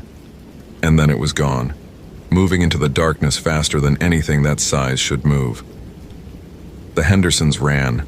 They left everything. Kayaks, supplies, sanity. And they ran into the swamp, splashing through knee-deep water, tripping over roots, Sarah dragging Lily, Tom dragging Jake. They ran until the island was far behind them, until their lungs burned and their legs screamed, until they collapsed against a cypress trunk and could go no further. It was still dark. It was always dark here. And somewhere behind them, something was following, patient and amused, herding them deeper into the marsh. Marcus's airboat rounded the bend into Whisper Channel and he cut the engine. Ahead, wedged against a fallen cypress, was Derek's airboat. It was intact, no visible damage, no signs of collision. Just abandoned, drifting gently in the current, the emergency lights still blinking their slow red pulse. "Jesus," Jerome breathed. Marcus keyed his radio. "Denise, hold position. We're going to check the boat." "Copy. We see it.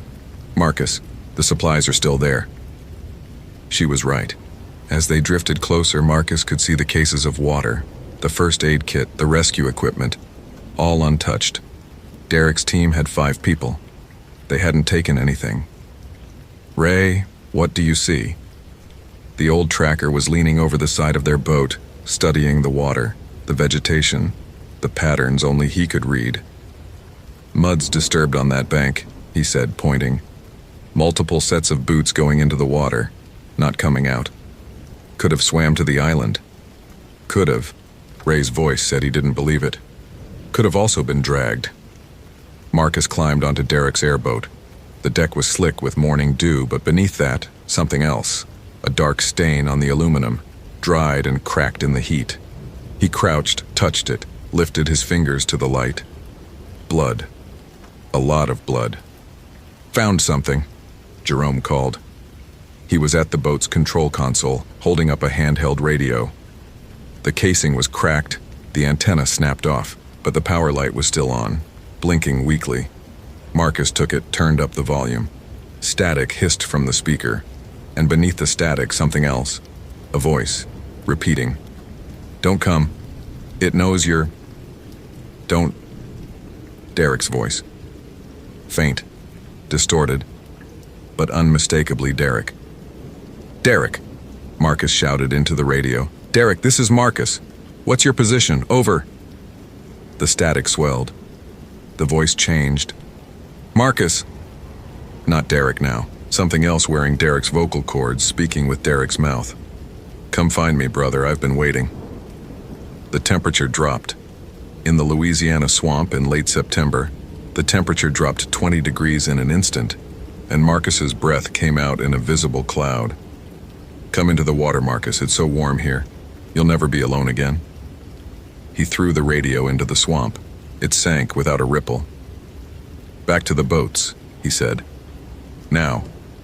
They found the first body at 1400 hours.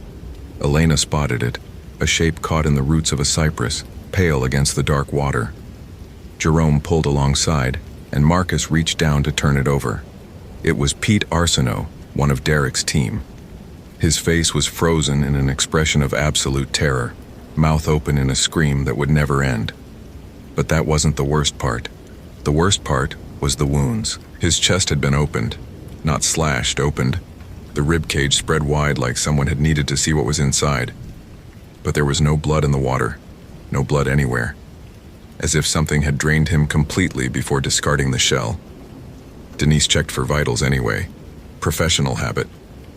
He's been dead at least 12 hours, maybe more. What could do this? Jerome's voice cracked.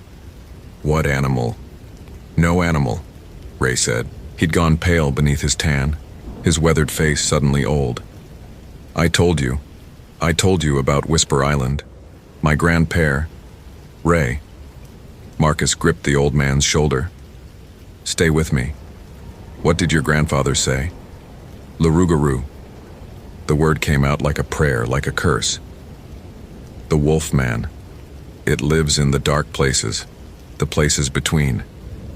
It hunts during the new moon, when there's no light to show its true face. It takes you apart, drinks what makes you human, leaves the rest. That's folklore. Pete Arsenault is folklore now. Ray's eyes were wild. Look at him, Marcus. Look at what was done to him. That ain't a gator. That ain't a boar. That's something that wanted him to suffer. That's something that enjoyed it. The swamp was silent around them. No birds, no frogs, no insects.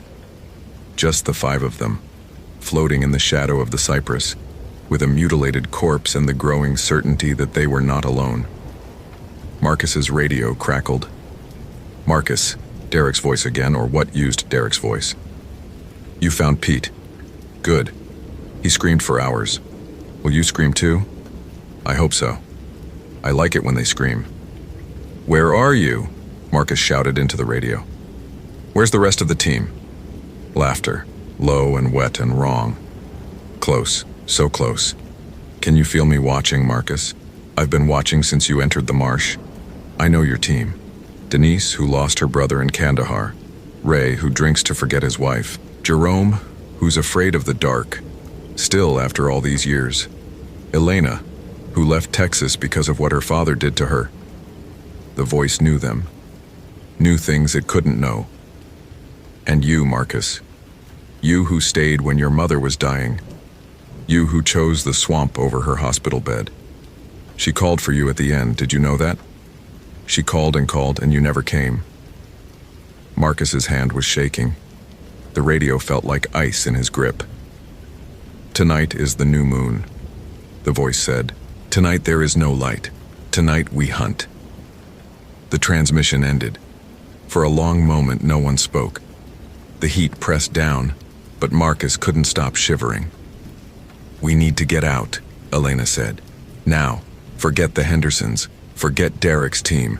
We need to get back to the dock before... We can't. Jerome was pointing at the sky. The storm had arrived faster than predicted. Black clouds were boiling up from the Gulf, and even as they watched, the first fat drops of rain began to fall. The wind picked up, whipping the Spanish moss into writhing streamers. Main channel's going to flood within the hour, Ray said. Current will be too strong for the airboats. We'll have to find high ground. Wait it out. High ground, Marcus repeated. He looked at the map, though he already knew what it would show. The only high ground for miles is Whisper Island. The rain fell harder. The sky darkened toward premature twilight. And somewhere in the swamp, something laughed. They reached Whisper Island at 1630 hours, just as the storm broke in earnest. The island was perhaps 2 acres of solid ground, ringed by cypress and choked with undergrowth. They pulled the airboats as far onto the shore as they could and began securing camp. The rain came down in sheets, warm and relentless, turning the ground to mud, reducing visibility to perhaps 20 feet. It was Jerome who found the kayaks, 4 of them, pulled up on the opposite shore, half hidden in the brush. "The Hendersons made it here," he called. Marcus jogged over, rain streaming down his face. The kayaks were empty, abandoned. Nearby in the mud he could see footprints, adult and child running toward the island's interior, and alongside those prints, something else.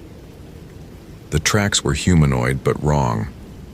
The feet were too large, the stride too long, and at the end of each toe print was a deep gouge, as if claws had sunk into the earth with every step. "It herded them here," Marcus said. "Drove them onto the island." "Why?" Denise asked. "If it wanted to kill them." "Because it's not just about killing." Ray's voice was barely audible over the rain. "Larugaru don't just hunt, it plays. It wants fear. It feeds on terror as much as flesh.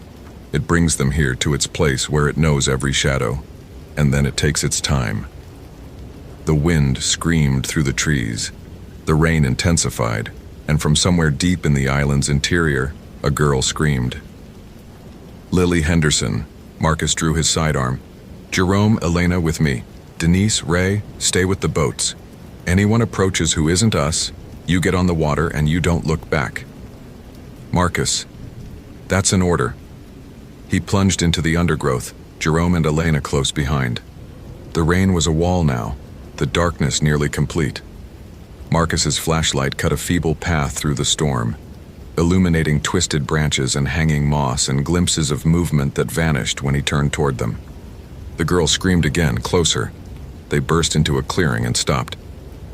Tom Henderson stood in the center of the open space, rain streaming down his face, arms hanging limp at his sides. His wife and son knelt behind him, clutching each other, faces blank with shock. Lily was nowhere. "Mr. Henderson?" Marcus approached slowly, weapon raised. "Tom Henderson? I'm with Search and Rescue. We're here to help." Tom turned.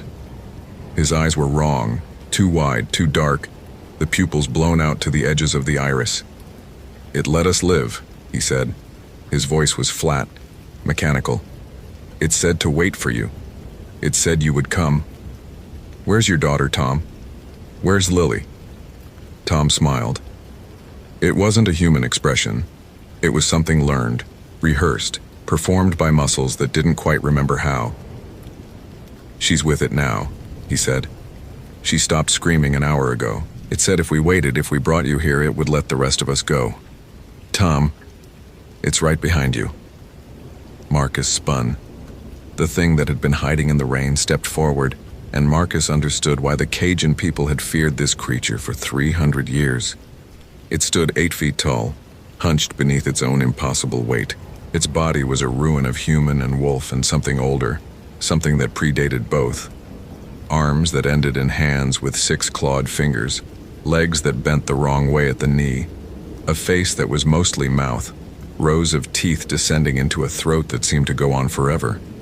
Its skin was gray and slick with rain, and its eyes, its yellow, intelligent, ancient eyes, fixed on Marcus with recognition. "Marcus Reeves," it said.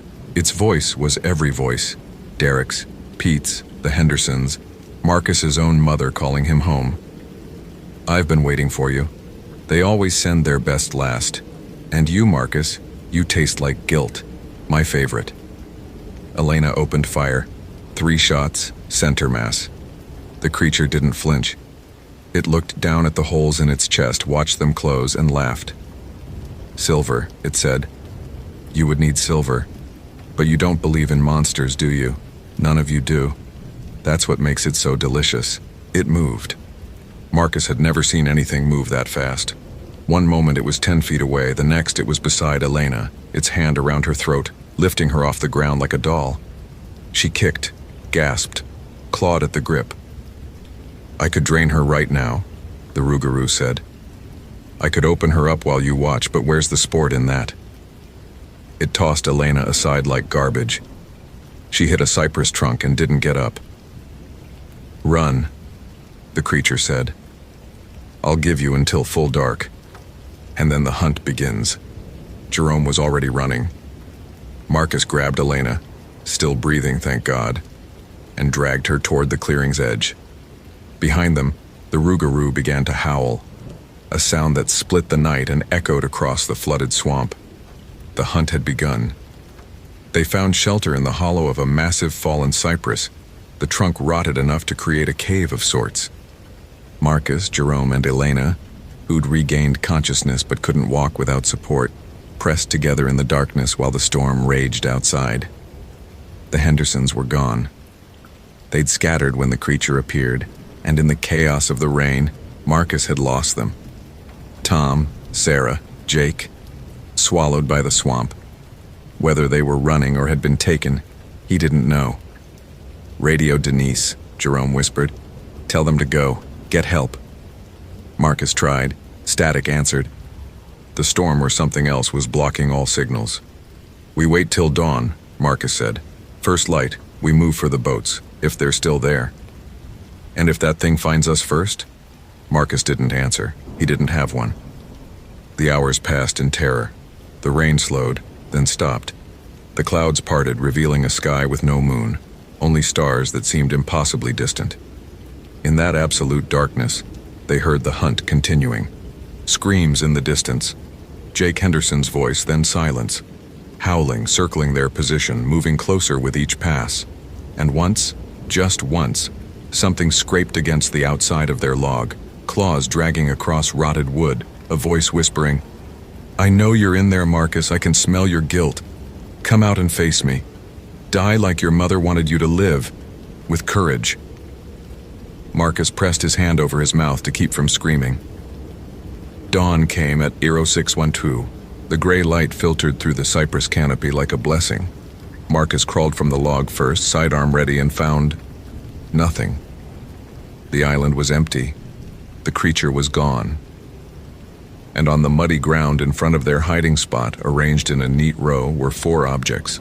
Tom Henderson's wedding ring, Sarah Henderson's glasses, Jake Henderson's sneaker, and a child's hair ribbon, pink and stained with something dark. No bodies, no blood, just trophies. They reached the boats at 700. Denise and Ray were alive. They'd spent the night in the airboats, engines idling, ready to flee. Denise had heard the screams. She'd heard things moving in the water around them, but nothing had attacked. "It wasn't interested in us," Ray said, his face gray. "We weren't the ones it wanted." They returned to the dock at 0830. Marcus filed his report. 4 Henderson family members, missing and presumed dead. Derek Guidry's team, Pete Arsenault recovered, 4 others missing and presumed dead. 'Cause undetermined. The official conclusion would be animal attack, species unknown. Elena recovered fully. She transferred to a desk job in Baton Rouge and never spoke of that night. Jerome quit search and rescue. He works at a hardware store in Lafayette now. He still doesn't sleep without the lights on. Ray Fontenot died 6 months later. Heart attack, the doctors said. But his daughter told Marcus that at the end, Ray kept talking about yellow eyes at the window. Yellow eyes, watching, waiting. Denise stayed. She and Marcus still work at Boneyard Marsh. They don't take assignments near Whisper Island. But every new moon, when the darkness is complete, Marcus hears the howling. It comes from somewhere deep in the refuge, somewhere the maps don't show, and it always calls his name. "Marcus, come find me. I'm still waiting. I'll always be waiting." He knows someday he'll have to answer. The marsh remembers. The marsh hungers, and in the places between the marked trails where the old things live, something ancient is patient. It has forever.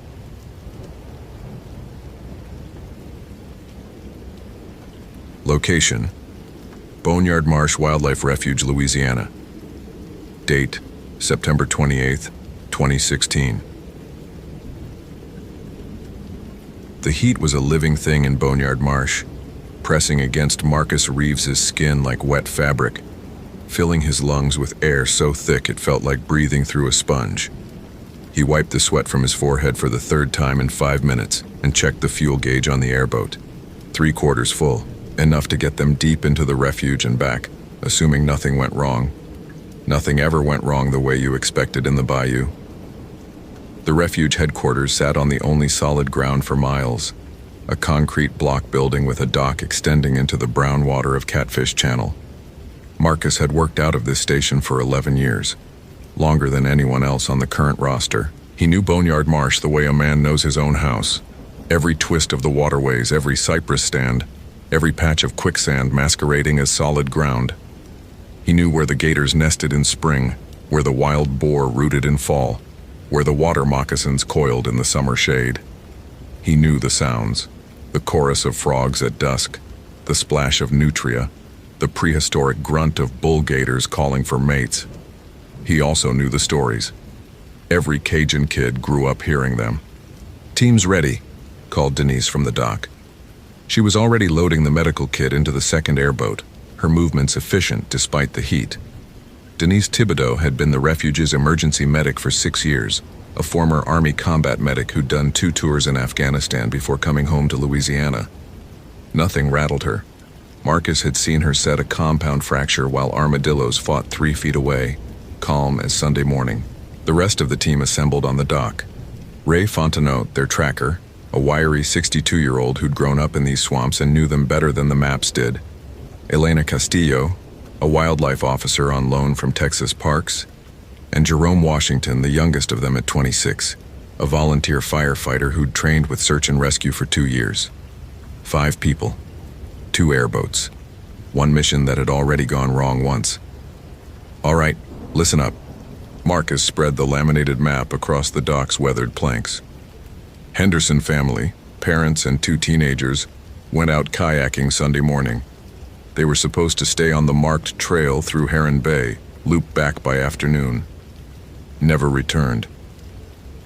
Derek took his team in yesterday at 600 to search the standard lost kayaker grids. He tapped the map. Last radio contact with Derek was 1800 hours yesterday. They'd found one of the Henderson kayaks abandoned near Whisper Island. His finger moved to a small landmass deep in the refuge's interior. After that, nothing. No response on any channel. Emergency beacon never activated. "That's 14 hours of silence," Elena said.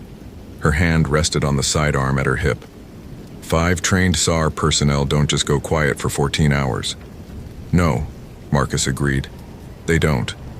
Ray Fontenot spat into the water. "Whisper Island," he said, and the way he said it made the others look at him. "My grandpere used to tell stories about that place. Said the old Huma people wouldn't go there. Said something lives in those waters that ain't natural." "Ray," Marcus started. I know. Superstition. Old Cajun nonsense." Ray's eyes were flat and serious. "But I also know Derek Guidry. Known him 20 years. That man don't spook easy, and he don't miss radio check-ins. Something happened out there, Marcus. Something bad." The humidity pressed down. Somewhere in the refuge, a bird screamed, a harsh alien sound that echoed across the water and died. "We move in 2 boats," Marcus said. "I'll take lead with Ray and Jerome. Denise, you're with Elena in the second boat 30 meters back. We maintain visual contact at all times. Nobody goes anywhere alone. Clear?" 4 nods. "Radio's on channel 7. Check in every 15 minutes. If you see anything at all, you call it out." He folded the map. "Storm's coming in tonight. We've got maybe 8 hours of decent weather. Let's move." The airboat engines roared to life, shattering the swamp's silence, and they pushed off into the brown water of Catfish Channel. 40 hours earlier, the Henderson family had been laughing. Tom Henderson had planned this trip for months, a kayaking adventure through the Louisiana bayou, something different from their usual beach vacations, something the kids would remember. His wife, Sarah, had been skeptical at first, but she'd warmed to the idea. Their son Jake, 17, had been excited. Their daughter Lily, 15, had complained about the lack of Wi-Fi but brought her waterproof camera anyway. They'd launched from the refuge dock at 8 a.m. Sunday, following the marked buoys through Heron Bay. The water was calm. The cypress trees rose around them like cathedral columns, draped in Spanish moss that swayed in the faint breeze. Tom had felt for the first time in months genuinely relaxed. The trouble started when Jake spotted the side channel. "Dad, look, there's a path through there. Can we check it out?" The channel was narrow, barely wide enough for a single kayak, branching off from the main waterway into deeper forest. The buoy system didn't extend there. It wasn't on Tom's map. "We should stick to the marked trail," Sarah said. But Jake was already paddling toward the opening and Lily was following, and Tom found himself thinking, what's the harm? They were experienced kayakers. They had supplies. They could explore for a bit and circle back. They entered the side channel at 10:47 a.m. By noon, they were lost. The channel had branched and branched again and again, each fork looking identical to the last. Tom's compass showed consistent headings, but the sun's position didn't match. The GPS on his phone showed no signal. The cypress trees pressed closer, their roots forming twisted walls on either side, and the water grew darker, stained almost black with tannins. "Dad," Lily's voice was small. "Something's following us." Tom looked back. The water behind them was still. Too still. No ripples, no insects skating across the surface, no fish breaking for air. "There's nothing there, honey." There was. I saw it. Something big. They paddled faster. By 3 p.m. they'd found the island, a mound of solid earth rising from the swamp, covered in scrub brush and a few twisted oaks. It wasn't on any map Tom had, but they were exhausted, dehydrated, and the water around them had started to feel wrong, as if something beneath the surface was tracking their movements.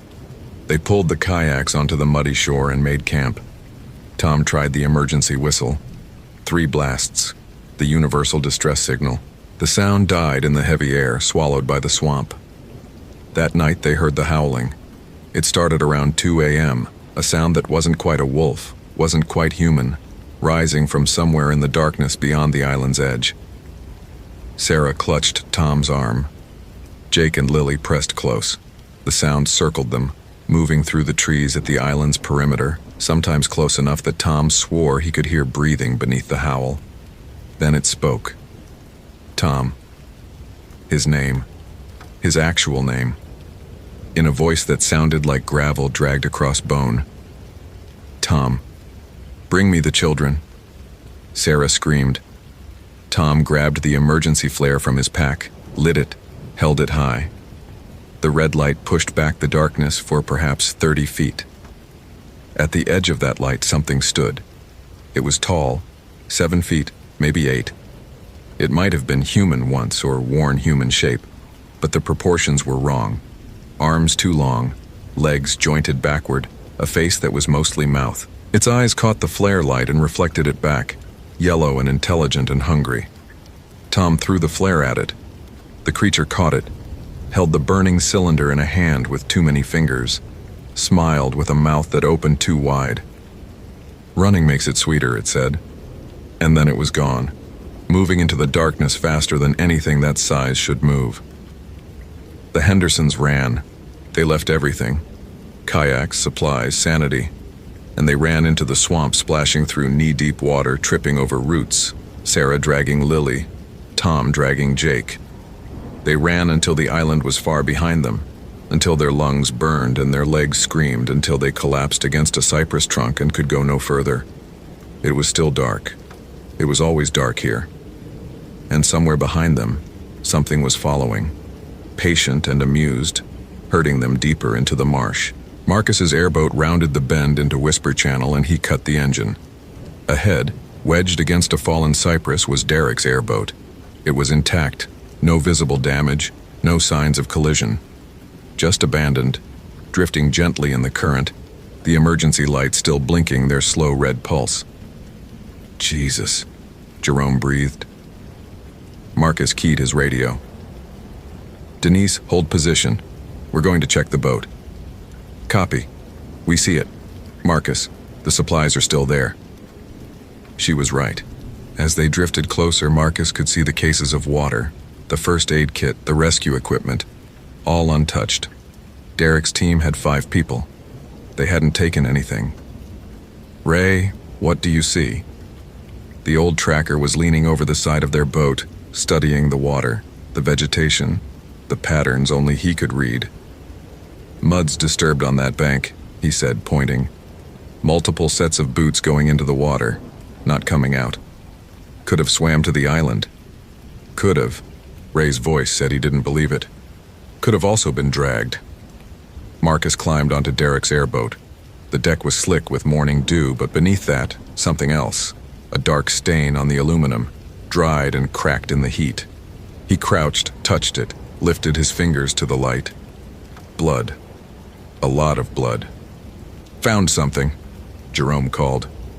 He was at the boat's control console, holding up a handheld radio. The casing was cracked, the antenna snapped off, but the power light was still on, blinking weakly. Marcus took it, turned up the volume.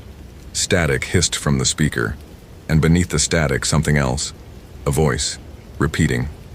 Don't come. It knows you're... Don't...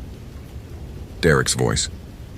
Faint, distorted, but unmistakably Derek. Derek, Marcus shouted into the radio. Derek, this is Marcus. What's your position? Over.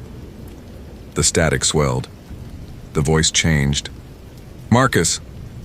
Not Derek now. Something else wearing Derek's vocal cords, speaking with Derek's mouth. Come find me, brother. I've been waiting. The temperature dropped. In the Louisiana swamp in late September, the temperature dropped 20 degrees in an instant, and Marcus's breath came out in a visible cloud. Come into the water, Marcus. It's so warm here. You'll never be alone again. He threw the radio into the swamp. It sank without a ripple. Back to the boats, he said. Now. They found the first body at 1400 hours. Elena spotted it, a shape caught in the roots of a cypress, pale against the dark water. Jerome pulled alongside, and Marcus reached down to turn it over. It was Pete Arsenault, one of Derek's team. His face was frozen in an expression of absolute terror, mouth open in a scream that would never end. But that wasn't the worst part. The worst part was the wounds. His chest had been opened, not slashed, opened. The rib cage spread wide like someone had needed to see what was inside.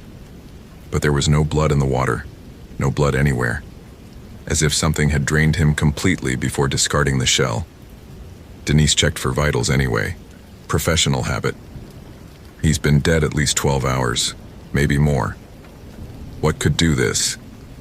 Jerome's voice cracked. What animal? No animal, Ray said. He'd gone pale beneath his tan, his weathered face suddenly old. I told you about Whisper Island. My grandpère. Ray. Marcus gripped the old man's shoulder. Stay with me. What did your grandfather say? Le Rougarou. The word came out like a prayer, like a curse. The wolf man. It lives in the dark places, the places between. It hunts during the new moon, when there's no light to show its true face. It takes you apart, drinks what makes you human, leaves the rest. That's folklore. Pete Arsenault is folklore now. Ray's eyes were wild. Look at him, Marcus. Look at what was done to him. That ain't a gator. That ain't a boar.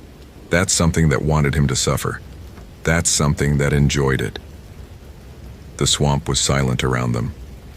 No birds, no frogs, no insects. Just the 5 of them, floating in the shadow of the cypress, with a mutilated corpse and the growing certainty that they were not alone. Marcus's radio crackled. Marcus, Derek's voice again, or what used Derek's voice. You found Pete. Good. He screamed for hours. Will you scream too? I hope so. I like it when they scream. Where are you? Marcus shouted into the radio. Where's the rest of the team? Laughter, low and wet and wrong. Close, so close. Can you feel me watching, Marcus? I've been watching since you entered the marsh. I know your team. Denise, who lost her brother in Kandahar. Ray, who drinks to forget his wife. Jerome, who's afraid of the dark, still after all these years. Elena, who left Texas because of what her father did to her. The voice knew them, knew things it couldn't know. And you, Marcus. You who stayed when your mother was dying. You who chose the swamp over her hospital bed. She called for you at the end, did you know that? She called and you never came. Marcus's hand was shaking. The radio felt like ice in his grip. Tonight is the new moon, the voice said. Tonight there is no light. Tonight we hunt. The transmission ended. For a long moment no one spoke. The heat pressed down, but Marcus couldn't stop shivering. We need to get out, Elena said. Now, forget the Hendersons, forget Derek's team. We need to get back to the dock before... We can't. Jerome was pointing at the sky.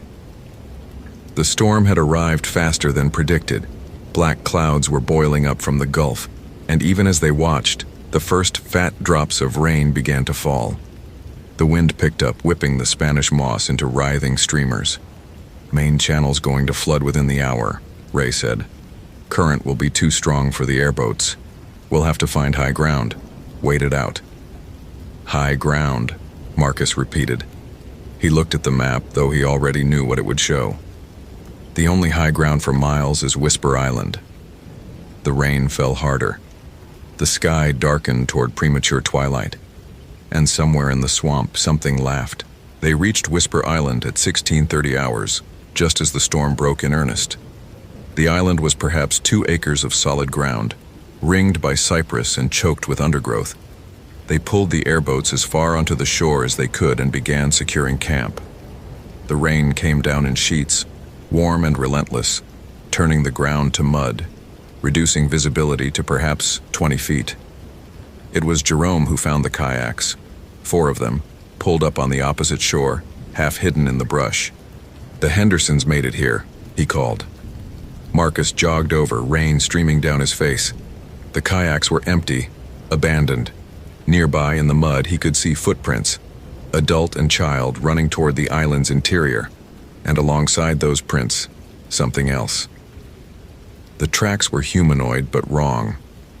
The feet were too large, the stride too long, and at the end of each toe print was a deep gouge, as if claws had sunk into the earth with every step. It herded them here, Marcus said. Drove them onto the island. Why? Denise asked. If it wanted to kill them. Because it's not just about killing. Ray's voice was barely audible over the rain. Loups-garous don't just hunt, it plays. It wants fear. It feeds on terror as much as flesh. It brings them here to its place where it knows every shadow, and then it takes its time. The wind screamed through the trees. The rain intensified, and from somewhere deep in the island's interior, a girl screamed. Lily Henderson. Marcus drew his sidearm. Jerome, Elena with me. Denise, Ray, stay with the boats. Anyone approaches who isn't us, you get on the water and you don't look back. Marcus. That's an order. He plunged into the undergrowth, Jerome and Elena close behind. The rain was a wall now, the darkness nearly complete. Marcus's flashlight cut a feeble path through the storm, illuminating twisted branches and hanging moss and glimpses of movement that vanished when he turned toward them. The girl screamed again, closer. They burst into a clearing and stopped. Tom Henderson stood in the center of the open space, rain streaming down his face, arms hanging limp at his sides. His wife and son knelt behind him, clutching each other, faces blank with shock. Lily was nowhere. Mr. Henderson? Marcus approached slowly, weapon raised. Tom Henderson? I'm with Search and Rescue. We're here to help. Tom turned. His eyes were wrong, too wide, too dark, the pupils blown out to the edges of the iris.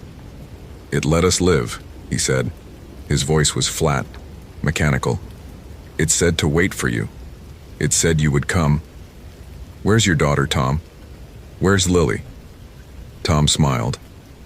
It wasn't a human expression. It was something learned, rehearsed, performed by muscles that didn't quite remember how. "She's with it now," he said. "She stopped screaming an hour ago. It said if we waited, if we brought you here, it would let the rest of us go." "Tom, it's right behind you." Marcus spun. The thing that had been hiding in the rain stepped forward, and Marcus understood why the Cajun people had feared this creature for 300 years. It stood 8 feet tall, hunched beneath its own impossible weight. Its body was a ruin of human and wolf and something older, something that predated both.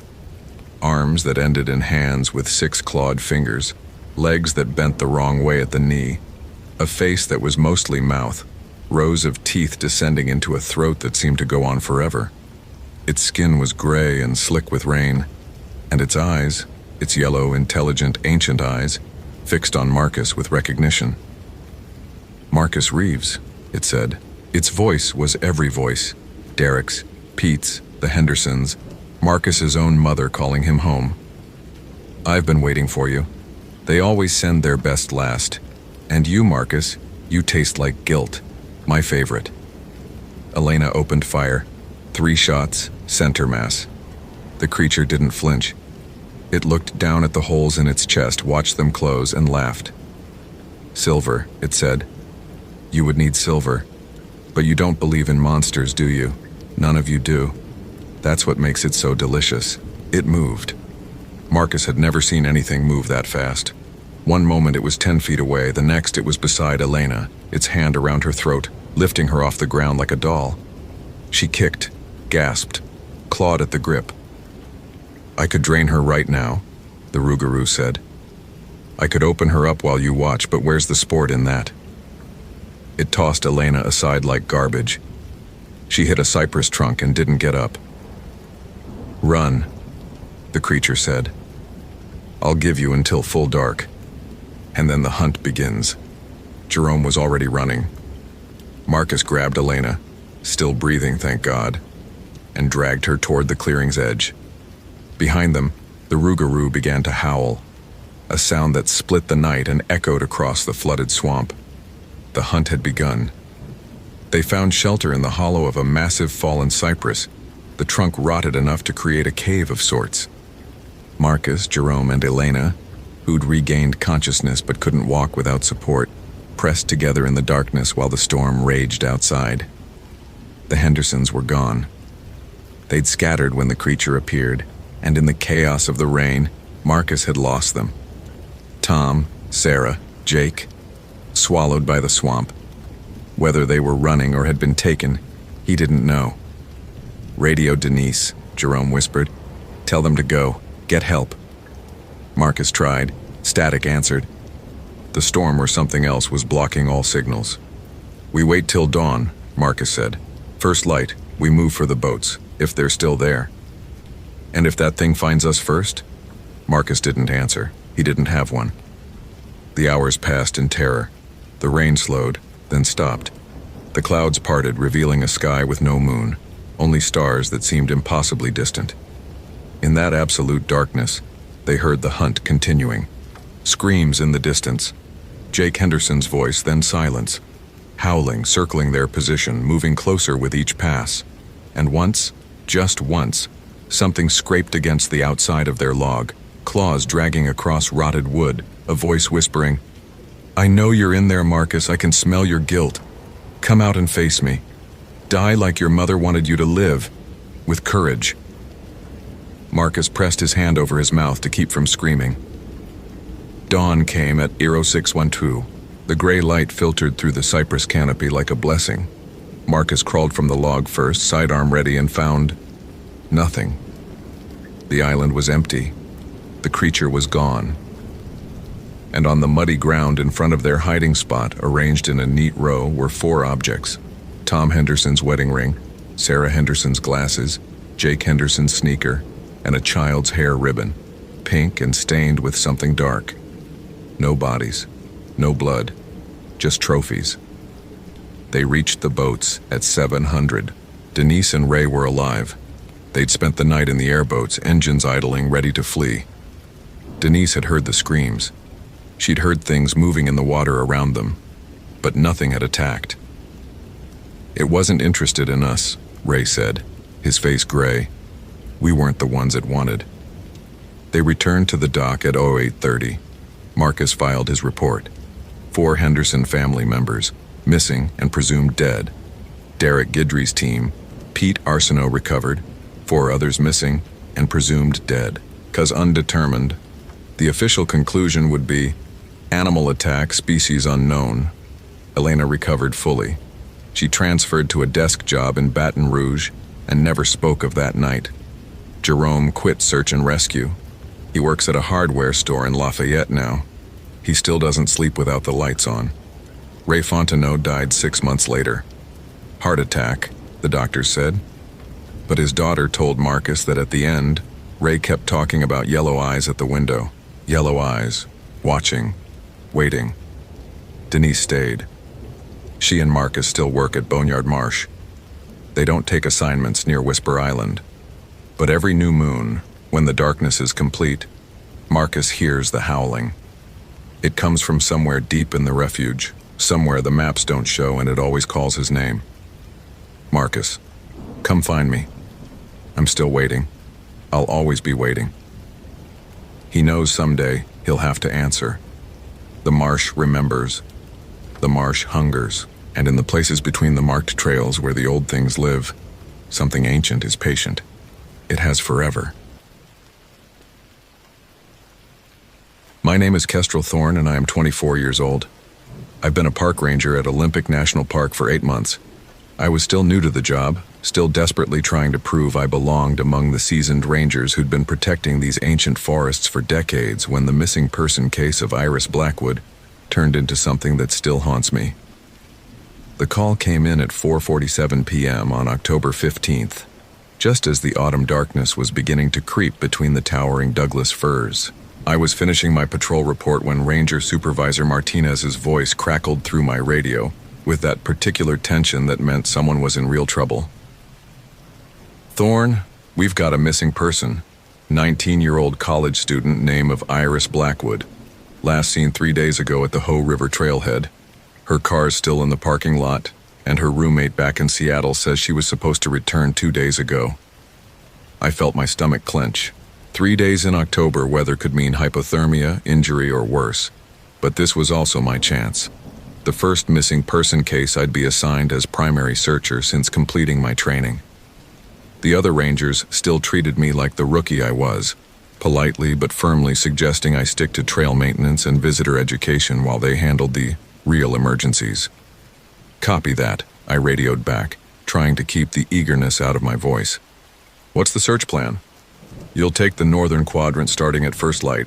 Henderson and Vasquez are covering the river areas. I want hourly check-ins, and if you find so much as a gum wrapper, you radio it in immediately. Weather's supposed to turn tonight, fog rolling in around midnight. The parking lot at Hoh River was eerily quiet when I arrived at dawn. Iris's Honda Civic sat alone in the gravel, covered in 3 days' worth of morning dew and fallen leaves. I peered through the windows. Her camera bag was gone, but she'd left a half-eaten energy bar on the passenger seat and a thermos of what looked like cold coffee. Everything about the scene felt wrong. Why would she leave food behind if she was planning an extended hike? I popped the trunk with the keys her roommate had provided. Inside, I found something that made my blood run cold. Her sleeping bag, still in its stuff sack, along with a full pack of emergency supplies. No experienced photographer would venture into the Olympic wilderness without proper gear, especially not in October. Either Iris Blackwood was catastrophically unprepared, or she'd encountered something that prevented her from returning to her car. The Hoh River Trail stretched into the temperate rainforest like a green tunnel. Ancient Sitka spruces and western hemlocks formed a cathedral ceiling hundreds of feet overhead, their trunks draped in moss so thick it muffled sound. The air smelled of decomposing leaves, wet earth, and something else. Something metallic that made my sinuses burn. I'd studied this terrain obsessively during training, memorizing every creek crossing and shelter location. The trail was well maintained for the first 5 miles, then branched into a network of secondary paths that wound deeper into the wilderness. If Iris had gotten lost, she could be anywhere in a 100 square mile area of some of the most impenetrable forest in North America. My radio crackled to life as I reached the first trail junction. "Thorn, this is Martinez. Any sign of our missing person?" "Negative so far. I'm at junction marker 3, heading northwest toward Elk Lake. The trail's been heavily used. Too many footprints to isolate individual tracks." "Copy." Henderson found something interesting down by the river. Some kind of makeshift camp looked like it had been abandoned quickly. "Keep your eyes open for anything unusual." Unusual? In 8 months of ranger work, I'd learned that unusual in the Olympic wilderness could mean anything from illegal marijuana grows to black bear encounters. But as I pushed deeper into the forest, I began to notice things that raised the hair on the back of my neck. The first was the silence. October was migration season. The forest should have been alive with bird calls and the rustle of small mammals preparing for winter. Instead, there was only the drip of moisture from moss-covered branches and the distant whisper of wind through the canopy. It was as if every living thing had fled the area. The second thing I noticed was the smell. That metallic tang was getting stronger, mixed now with something organic and rotten that made my stomach churn. I'd encountered decomposing wildlife before, but this was different, sharper, more complex. Human scent mixed with fear sweat and something else I couldn't identify. I was following what looked like a game trail about 2 miles off the main path when I found the first symbol. It was carved deep into the bark of a massive cedar, about 8 feet off the ground. The cuts were fresh, sap still leaked from the wounds in the tree's flesh. The symbol itself was unlike anything I'd seen in my wilderness survival training. A circle intersected by 3 jagged lines that looked almost like claws. Below it, smaller marks formed what might have been letters in some language I didn't recognize. My hands shook as I photographed the carving with my park-issued camera. This wasn't random vandalism. The cuts were too precise, too deliberate. Someone had taken considerable time and effort to create this symbol, and they'd chosen a location deep enough in the wilderness that it might never be discovered. I keyed my radio. "Martinez, this is Thorn. I found something you need to see. About 2 miles northwest of junction marker 3, there's a tree with some kind of carved symbol. It looks recent." Static answered me. I tried again, checking my radio's frequency and battery level. Everything appeared normal, but I couldn't raise anyone on any channel. The Olympic Mountains were notorious for creating dead zones in radio coverage, but I'd been communicating fine just an hour earlier. I was studying my GPS unit, trying to mark the exact coordinates of the symbol, when I noticed the second carving. This one was on a Douglas fir about 50 yards away, positioned so that anyone following the game trail would see it clearly. The same circle and claw marks, but this time accompanied by what looked disturbingly like human figures, stick drawings of people with their arms and legs splayed in unnatural positions. A cold wind rustled through the canopy, sending a cascade of yellow maple leaves spiraling down around me. The temperature was dropping fast, and the sky visible through the forest ceiling had turned the gray-white color that meant fog was rolling in from the Pacific. I had maybe 3 hours of useful daylight left. I found the third symbol a quarter mile later, and this time there was no mistaking its meaning. The carving showed the same circle and claw marks, but now the stick figures were clearly depicted in various stages of dismemberment. Worse, someone had filled the carved lines with what looked like dried blood, giving the symbols a rust-red color that stood out starkly against the dark bark. My training told me to retreat immediately, call for backup and establish a perimeter, but my radio was still dead, and every minute I delayed was another minute that Iris Blackwood might be suffering. The rookie in me whispered that this was my chance to prove myself, to show the veteran rangers that I could handle a real crisis. The growing knot of fear in my gut suggested that I was in way over my head. I pushed forward. The trail led deeper into old-growth forest where the trees grew so close together that the afternoon light could barely penetrate. The air grew thick and humid, filled with the earthy smell of fungal decay. My boots squelched through patches of mud that seemed to appear randomly across the path, as if the ground itself was slowly liquefying. It was in one of these muddy sections that I found the first clear footprint. The track was pressed deep into soft earth beside a rotting log, size 7 or 8 hiking boot with a distinctive waffle pattern on the sole. But what made my blood freeze was the second set of prints following close behind, much larger, with a tread pattern I didn't recognize. The smaller prints showed signs of stumbling, sliding, as if their owner had been running. The larger prints followed with the steady, measured pace of a predator tracking wounded prey. I photographed both sets of tracks, my camera flash creating stark shadows in the growing gloom. The timestamp showed 3:42 p.m. I had maybe an hour of decent light remaining. My GPS unit showed I was now almost 4 miles from the nearest marked trail, deep in territory that most park visitors never saw. The tracks led to a small clearing where the forest opened up around a natural spring. The ground here was soft and marshy, crisscrossed with game trails and dotted with fallen logs covered in luminescent moss. And scattered around the clearing like some twisted art installation were more symbols, carved into trees, scratched into rocks, even formed from arranged sticks and bones on the forest floor. But it was what I found at the center of the clearing that made me understand I was dealing with something far worse than a simple missing person case.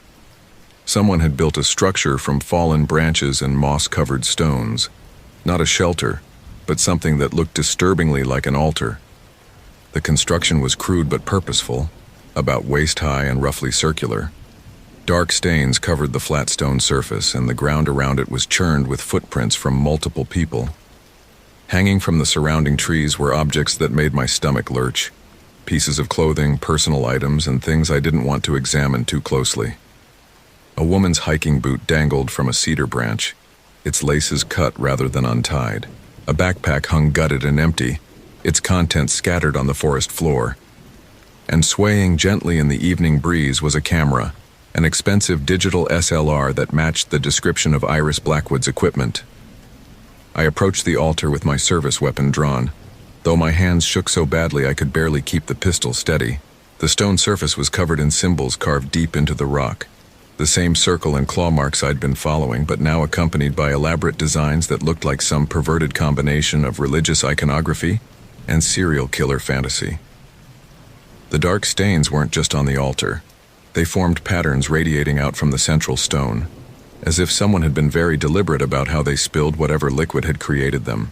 I didn't need forensic training to recognize the rusty brown color and metallic smell of dried blood. A twig snapped behind me. I spun around, weapon raised, scanning the tree line that surrounded the clearing. The forest had grown completely silent. Even the ever-present drip of moisture from the canopy had stopped. The air felt heavy, expectant, like the moment before a thunderstorm breaks. "Olympic National Park Ranger," I called out, surprised by how steady my voice sounded. "If there's anyone out there, I need you to show yourself with your hands visible." The silence stretched until I began to wonder if I'd imagined the sound. Then, from somewhere to my left, came the soft whisper of cloth brushing against bark. Someone was moving through the trees with the careful stealth of a predator, or someone who had every reason to avoid discovery. I keyed my radio again, desperate to reach Martinez or Henderson, or anyone who might be listening. "This is Ranger Thorne requesting immediate backup at coordinates." I read off the GPS numbers, knowing even as I spoke that the transmission was probably going nowhere. The radio gave me nothing but static in return. Another sound, closer this time, the deliberate scrape of a boot on stone. Whoever was out there was circling the clearing, staying just out of sight among the massive tree trunks. I turned slowly, trying to keep the entire perimeter in view, but the forest was too dense and the light too dim to see more than a few yards in any direction. "I know you're there," I called out, putting every ounce of authority I could muster into my voice. "Come out where I can see you. If you know anything about Iris Blackwood, we need to talk." The response came from directly behind me, so close I could feel breath on my neck. She screamed so beautifully, I spun around and saw him for the first time, a tall, gaunt figure standing at the edge of the clearing like some nightmarish scarecrow. His clothes were a patchwork of animal skins and dirty fabric, decorated with bones and feathers that clattered softly as he moved. His face was painted with symbols that matched the tree carvings, giving him the appearance of some prehistoric shaman stepped out of humanity's darkest dreams. But it was his eyes that made my blood turn to ice water. They held the flat, emotionless stare of a predator evaluating prey, calculating, patient, utterly without mercy. Where is she? I demanded, keeping my weapon trained on his center mass. Where is Iris Blackwood? He smiled, revealing teeth filed to sharp points. The forest has accepted her offering. She has been purified, cleansed of the pollution that modern humanity carries. Soon you will join her in sacred communion with the true spirits of this place. You're under arrest, I said, though the words sounded hollow even to my own ears. We were miles from backup with no radio contact and night falling fast. This wasn't an arrest situation. This was a survival situation. He laughed, a sound like wind whistling through dead branches. Your laws mean nothing here, little ranger. This is sacred ground, older than your civilization, older than your corruption. I am merely an instrument of purification. That's when I realized he wasn't alone. Movement in the trees revealed at least two other figures circling the clearing with the coordinated precision of a hunting pack. They moved with an eerie synchronization, stepping lightly despite the forest floor's covering of dead leaves and fallen branches. Like their leader, they were decorated with symbols and animal remains, their faces painted in patterns that seemed to shift and dance in the failing light. I was outnumbered, outmaneuvered, and completely cut off from help.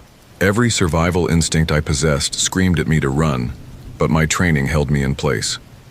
A park ranger's first duty was to protect human life, and somewhere out there, Iris Blackwood might still be alive.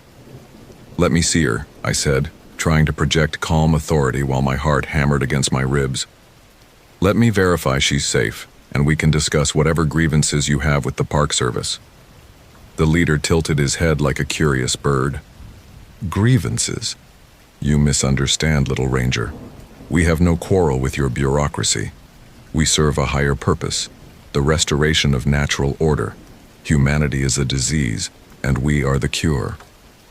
One of the other figures spoke up from the shadows, their voice distorted by some kind of mask or face covering. She fought well, this photographer, but the forest spirits demanded her sacrifice. They demand yours as well. That's when I saw the blood on his hands, fresh blood that gleamed wet in the dim light. Iris Blackwood's blood. My rookie training evaporated in an instant, replaced by pure animal terror. I fired 3 shots at the leader, the muzzle flashes illuminating the clearing in stark white snapshots. One shot splintered bark behind him, but the other 2 found their mark, spinning him around and sending him crashing into the underbrush. The other 2 attackers melted into the forest with inhuman speed, their painted faces disappearing among the shadows like malevolent spirits. I heard them moving through the trees, coordinating their approach with soft calls that sounded disturbingly like bird songs. I had maybe 6 rounds left in my service weapon, no backup, and night was falling fast. The smart thing would be to retreat immediately, but I couldn't leave without knowing what had happened to Iris Blackwood, if there was even a chance she was still alive. The wounded leader groaned from where he'd fallen, still moving but clearly hurt badly. I approached with my weapon ready, scanning the tree line for his companions. Up close, I could see that beneath the paint and primitive decorations, he was probably in his 40s with the lean build of someone who'd lived off the land for years. Multiple scars covered his exposed arms and torso, some old, some fresh, all deliberately inflicted. "Where is she?" I demanded, pressing my boot against his wounded shoulder. He screamed, but the sound held more rage than pain. "Gone. Purified. The spirits have taken her home," he gasped. "You cannot stop the cleansing. Others will come. The forest will be made pure." A stick snapped to my left. I spun toward the sound and saw one of his companions moving between the trees, trying to flank my position. The painted face was visible for just a moment before disappearing again behind a massive cedar trunk. I was being hunted. The realization hit me like a physical blow. These weren't random killers or even ordinary cultists. They were predators who'd chosen the Olympic wilderness as their hunting ground. They knew every trail, every hiding place, every advantage the terrain could offer. And I was alone, inexperienced, and rapidly running out of daylight. I grabbed the wounded man's collar and hauled him to his feet, using him as a human shield as I backed toward the game trail that had brought me here. "Call them off," I ordered. "Tell your friends to back away or I'll put another bullet in you." He laughed, blood frothing from his lips. Death means nothing to us. We serve the eternal forest. Kill me, and 2 more will take my place. The purification cannot be stopped. A sound like a hunting horn echoed through the trees. Low, mournful, and definitely not made by any animal native to the Pacific Northwest. It was answered by similar calls from at least 3 different directions. They were coordinating, communicating, setting up for a coordinated attack. I shoved my prisoner ahead of me and started moving toward what I hoped was the trail back to civilization. The forest had become a maze of shadows and half-seen movement. Every rustle of leaves could be the wind or a human predator positioning for attack. My flashlight beam created dancing pools of light that only emphasized how much darkness surrounded me. We'd gone maybe 100 yards when my prisoner suddenly went limp, his full weight pulling against my grip on his collar. I looked down and saw the wooden handle of a knife protruding from between his shoulder blades. One of his companions had killed him rather than let him be captured. A voice called out from the darkness, distorted by distance and the acoustic properties of the forest. "You cannot save her, Ranger. She belongs to the forest now. Soon you will join her." I dropped the body and ran. The game trail was invisible in the darkness, marked only by slightly less dense vegetation and the occasional gap in the canopy overhead. My flashlight beam bounced wildly as I stumbled over roots and fallen branches, making enough noise to wake the dead. Behind me, I could hear them following, at least 2, maybe more, moving through the underbrush with the confidence of predators in familiar territory. I tried my radio again, knowing it was hopeless, but unable to stop myself from trying. "Mayday, mayday. This is Ranger Thorne requesting immediate assistance. I have multiple armed suspects, at least 1 fatality. Officer needs help." Static answered me, punctuated by what sounded almost like laughter. Were they somehow jamming my communications? The thought was paranoid, but everything about this situation had moved far beyond normal law enforcement parameters. A branch whipped across my face, leaving a line of fire across my cheek. I stumbled, caught myself against a tree trunk, and kept moving. The forest seemed to be actively fighting my escape attempt. Roots grabbed at my ankles, low branches caught my clothes, and patches of mud appeared in my path like natural snares. That's when I heard her scream. It came from somewhere ahead and to the right, high-pitched and filled with absolute terror. Iris Blackwood was still alive, and she was close. Every instinct I had screamed at me to keep running, to get out of the forest and bring back the cavalry. But I was a park ranger sworn to protect the people who visited this wilderness. If I ran now, she would die alone in these dark woods. I changed course, pushing through a tangle of Devil's Club and Salmonberry toward the Sound. The vegetation here was dense enough to provide some cover, but it also meant I was making even more noise as I forced my way through. My pursuers would have no trouble following my trail. The scream came again, closer now and definitely human. It was coming from a depression in the forest floor where a seasonal creek had carved a narrow ravine. I worked my way down the steep bank, using tree roots for handholds and trying not to think about how exposed I was to anyone watching from above. I found her tied to a fallen log at the bottom of the ravine, barely conscious and covered in cuts that looked deliberately inflicted. Iris Blackwood was alive, but she wouldn't be for much longer without immediate medical attention. Her photographer's eye was swollen shut, and blood had dried in dark streaks down her face from wounds that matched the claw-like symbols I'd been seeing carved into trees. "Iris?" I whispered, cutting her bonds with my utility knife. "I'm Ranger Thorne. I'm here to get you out." Her good eye focused on me with difficulty. They're everywhere," she gasped. "Been hunting me for days, playing with me, said I was practice for something bigger." I got her arm around my shoulders and started helping her up the ravine slope. She was weak but mobile.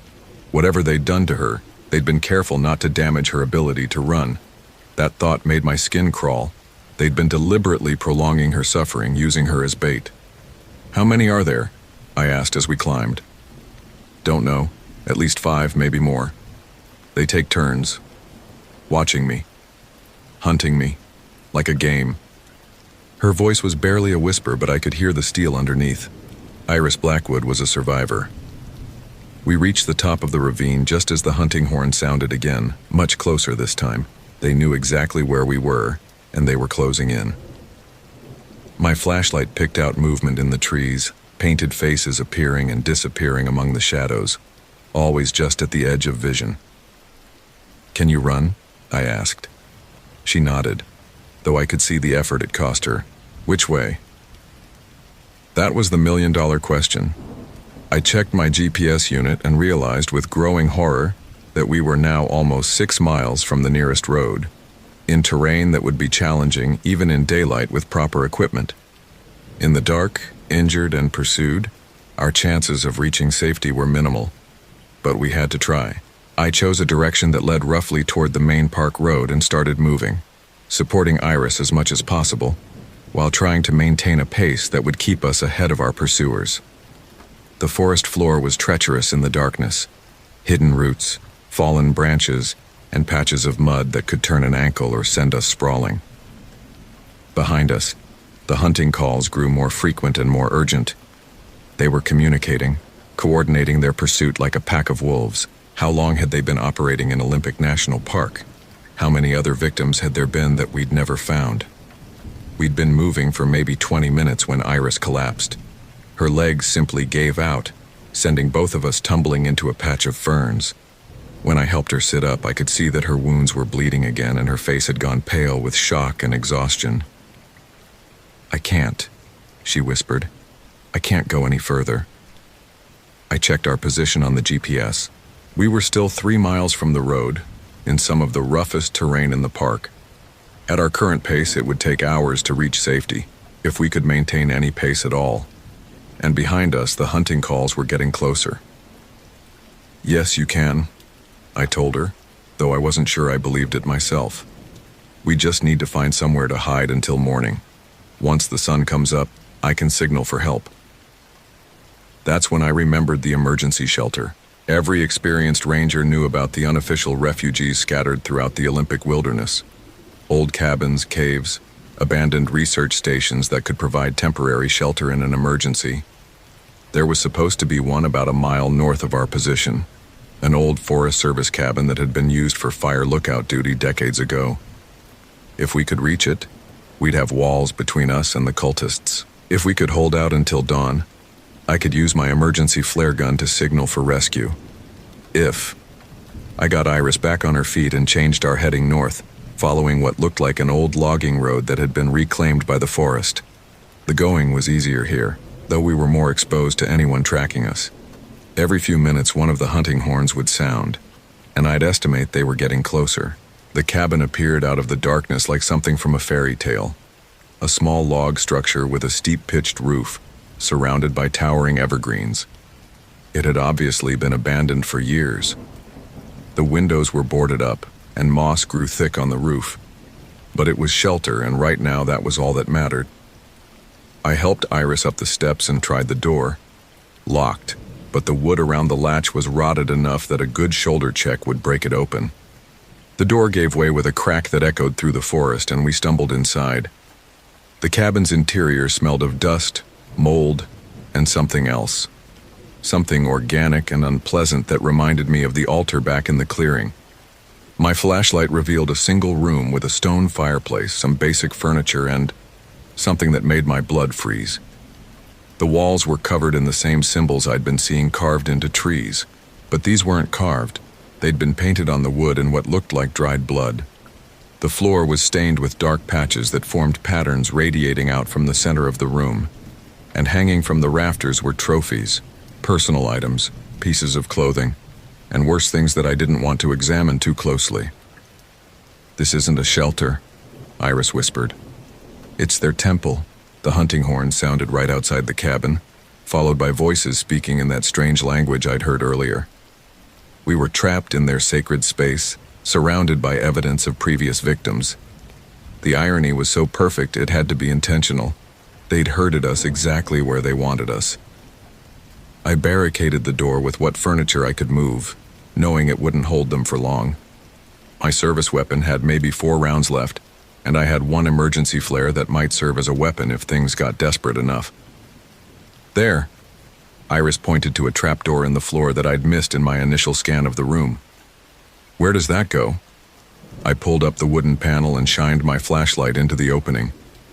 A ladder led down into what looked like a root cellar or basement. The air that wafted up was cold and dank, carrying that same metallic smell I'd been noticing all day. "I don't think we want to go down there," I said. A window shutter exploded inward in a shower of splinters, followed by a painted face that grinned at us with filed teeth. I put a bullet through it, and the face disappeared with a scream. But now they knew exactly where we were, and I was down to 3 rounds. More shutters burst open around the cabin's perimeter. I caught glimpses of painted faces, primitive weapons, and eyes that reflected my flashlight beam like an animal's. They were toying with us, building up the fear before the final assault. "The cellar," I told Iris. "It's our only chance." She went down the ladder first, and I followed, pulling the trapdoor closed above us. The space below was larger than I'd expected, a natural cave that extended back into the hillside beyond the cabin's foundation. But it was what the cave contained that made me understand the true scope of the horror we'd stumbled into. They were everywhere, the remains of previous victims, arranged in grotesque displays that seemed to follow some twisted religious logic. Bones had been assembled into complex geometric patterns, and skulls stared at us from niches carved into the rock walls. The metallic smell was overwhelming down here, mixed with the sweet stench of decay. "How many people?" Iris whispered. I played my flashlight beam over the displays, trying to count individual victims. Dozens, maybe more. This has been going on for years. A wooden beam creaked overhead as footsteps moved across the cabin floor. They were inside now, searching for us. It wouldn't take them long to find the trapdoor. I explored deeper into the cave, hoping to find another exit. The tunnel branched several times, creating a warren of interconnected chambers. Some contained more bone displays. Others held what looked like ritual tools. Knives, clubs, and implements whose purpose I didn't want to contemplate. In the deepest chamber, I found something that gave me hope. A natural chimney in the rock that led upward toward the surface. It would be a difficult climb, especially with Iris in her weakened condition, but it might be our only chance to escape without confronting our pursuers directly. A crash from above told us they'd found the trapdoor. Voices echoed down the shaft, that strange language punctuated by what sounded like prayers or chants.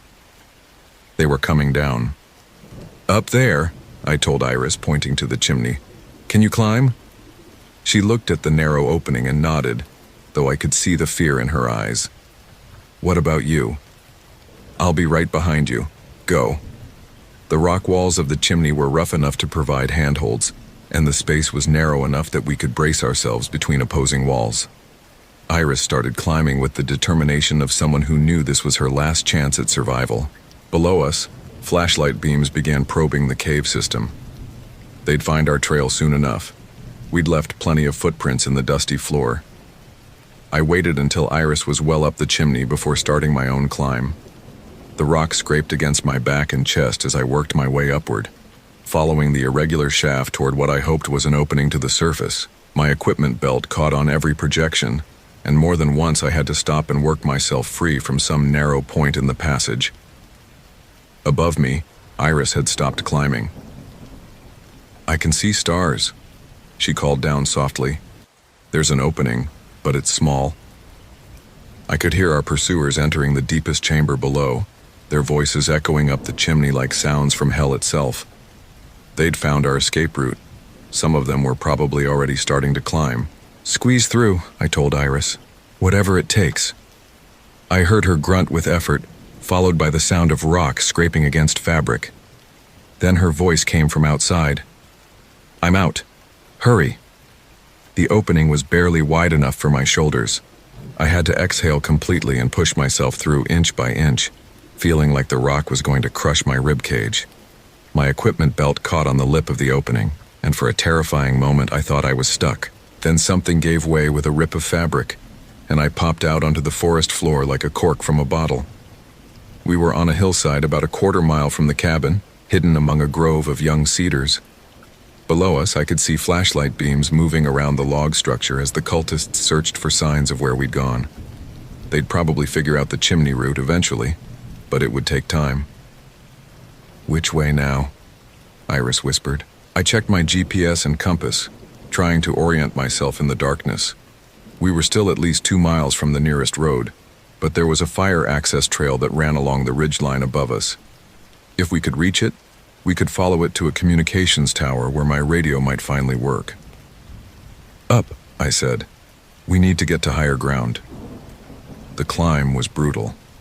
The hillside was steep and covered with deadfall from recent storms. Iris was running on pure adrenaline now, her injuries forgotten in the desperate need to escape. I stayed close behind her, listening for sounds of pursuit and trying to plan our next move. We reached the ridge just as the first pale hint of dawn began to appear in the eastern sky. The fire access road was little more than a dirt track, but it was level ground and clear of obstacles. More importantly, it led directly to a Forest Service communications tower that I could see silhouetted against the lightening sky about a mile away. My radio crackled to life as we gained elevation. "Anyone copy? Multiple units responding. Ranger Thorne, please respond." "This is Thorne," I nearly shouted into the handset. "I have the missing person, Iris Blackwood. We're alive, but we have multiple suspects in pursuit. We're approaching the Elk Ridge Communications Tower requesting immediate backup and medical assistance." Martinez's voice came back clear and strong. "Thorne, we've been looking for you all night. What's your status?" "We've got a cult or terrorist group operating in the Hoh River area. Multiple homicides, ritual killings. They've been using an old Forest Service cabin as some kind of temple. I count at least 5 suspects armed and extremely dangerous." "Copy that. We've got state police and FBI en route. Can you hold your position at the tower?" I looked back down the ridge and saw flashlight beams moving up the hillside. They were still coming, still hunting. But the sky was getting brighter, and help was finally on the way. "We'll try," I said. The communications tower was surrounded by a chain-link fence topped with razor wire, a legacy from the days when it had been used for military communications. The gate was locked, but the fence wasn't particularly high. I helped Iris climb over, then followed, tearing my uniform shirt on the wire in the process. The tower itself was a skeletal steel structure about 60 feet tall, with a small equipment building at its base. The building was locked, but its walls would provide some protection if our pursuers caught up with us. I used the butt of my pistol to break a window and helped Iris inside. The interior was filled with electronic equipment and had the sterile smell of ozone and heated metal. Most importantly, it had a landline telephone. I grabbed the handset and dialed the Park Service emergency number. "This is Ranger Thorne at the Elk Ridge Tower. I need you to patch me through to the FBI task force that should be responding to our location." Within minutes, I was talking to an agent who told me that a joint law enforcement task force was less than 10 minutes out. All I had to do was keep Iris safe for a few more minutes. That's when I heard the sound that made my blood run cold. The hunting horn, blown from multiple positions around the tower's perimeter. They had us surrounded. Through the broken window, I could see painted faces appearing at the fence line. There had to be at least 8 of them, maybe more. They'd been joined by reinforcements during the night, turning our escape into their final hunting ground. One of them stepped forward, a tall woman with elaborate scarification covering her face and arms. She carried what looked like a primitive spear decorated with feathers and bones. When she spoke, her voice carried clearly across the distance. "The purification must be completed," she called out. "The forest spirits demand their sacrifice. Send out the photographer, Little Ranger, and your death will be quick." "Federal agents are on their way," I shouted back, though my voice cracked with exhaustion and fear. "Surrender now and you might live to see a courtroom." She laughed, the same bone-chilling sound I'd heard from her companion in the clearing. "Your laws are the infection we seek to cure. This sacred ground will run red before we allow it to be defiled by your civilization's corruption." I counted my remaining ammunition. 2 bullets left in my service weapon, plus the emergency flare gun. Against at least 8 armed cultists who knew the terrain better than I did and had been planning this moment for who knew how long. The sound of helicopter rotors echoed across the valley, still distant, but getting closer. The cavalry was coming, but would they arrive in time? The cultists began to move, scaling the fence with an ease that suggested they'd done this before. Their painted faces were expressionless in the growing dawn light, showing the flat effect of people completely committed to their cause. These weren't random killers or even ordinary fanatics. They were true believers convinced that murder was a sacred act. I helped Iris barricade ourselves in the equipment room using a metal desk and filing cabinets.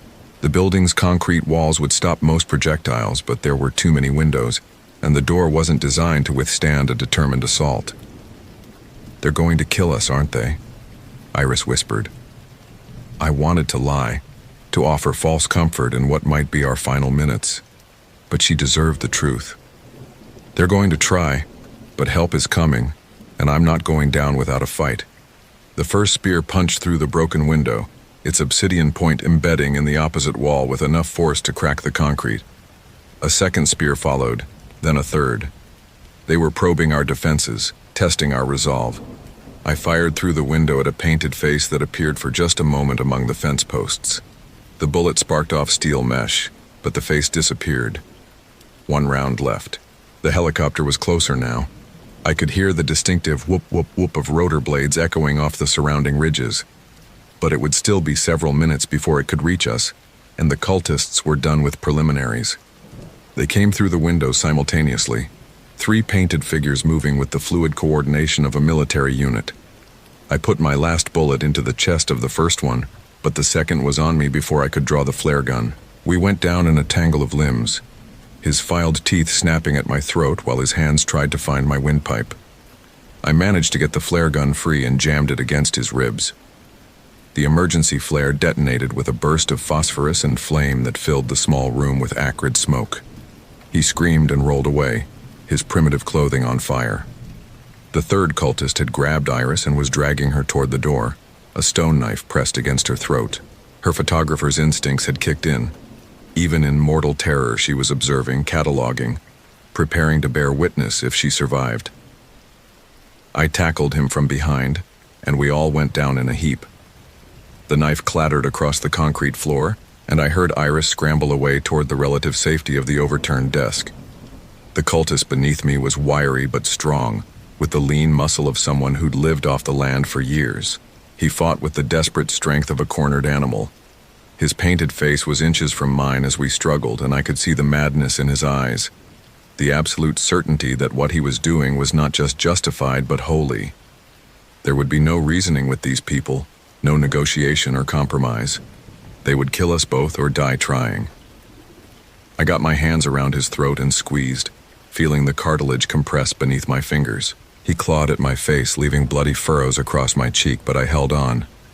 His struggles grew weaker, his painted face turning purple beneath the ritual markings. That's when the cavalry arrived. The sound of automatic weapons fire erupted from outside, short, controlled bursts that meant professional soldiers rather than local law enforcement. Shouts in English mixed with screams in that strange cultist language. The FBI's hostage rescue team had found us. The cultist beneath me went limp, either unconscious or dead. I rolled off him and crawled to where Iris was huddled behind the overturned desk. She was bleeding from several cuts, but alive and conscious. "Is it over?" she whispered. The gunfire outside was sporadic now, single shots rather than full automatic. Someone with a bullhorn was shouting commands about surrender and federal arrest warrants. Most of the cultists were probably dead or captured, but I wouldn't feel safe until we were in federal custody. "Stay down," I told her. "Don't move until someone in a uniform comes to get us." It took another 20 minutes for the area to be secured. When FBI agents finally entered the equipment building, they found us huddled together among the bodies and debris of our final stand. The lead agent, a woman about my age with short blonde hair and the kind of intense stare that suggested she'd seen too much violence, introduced herself as Special Agent Collins. "You two are extremely lucky to be alive," she said, helping us to our feet.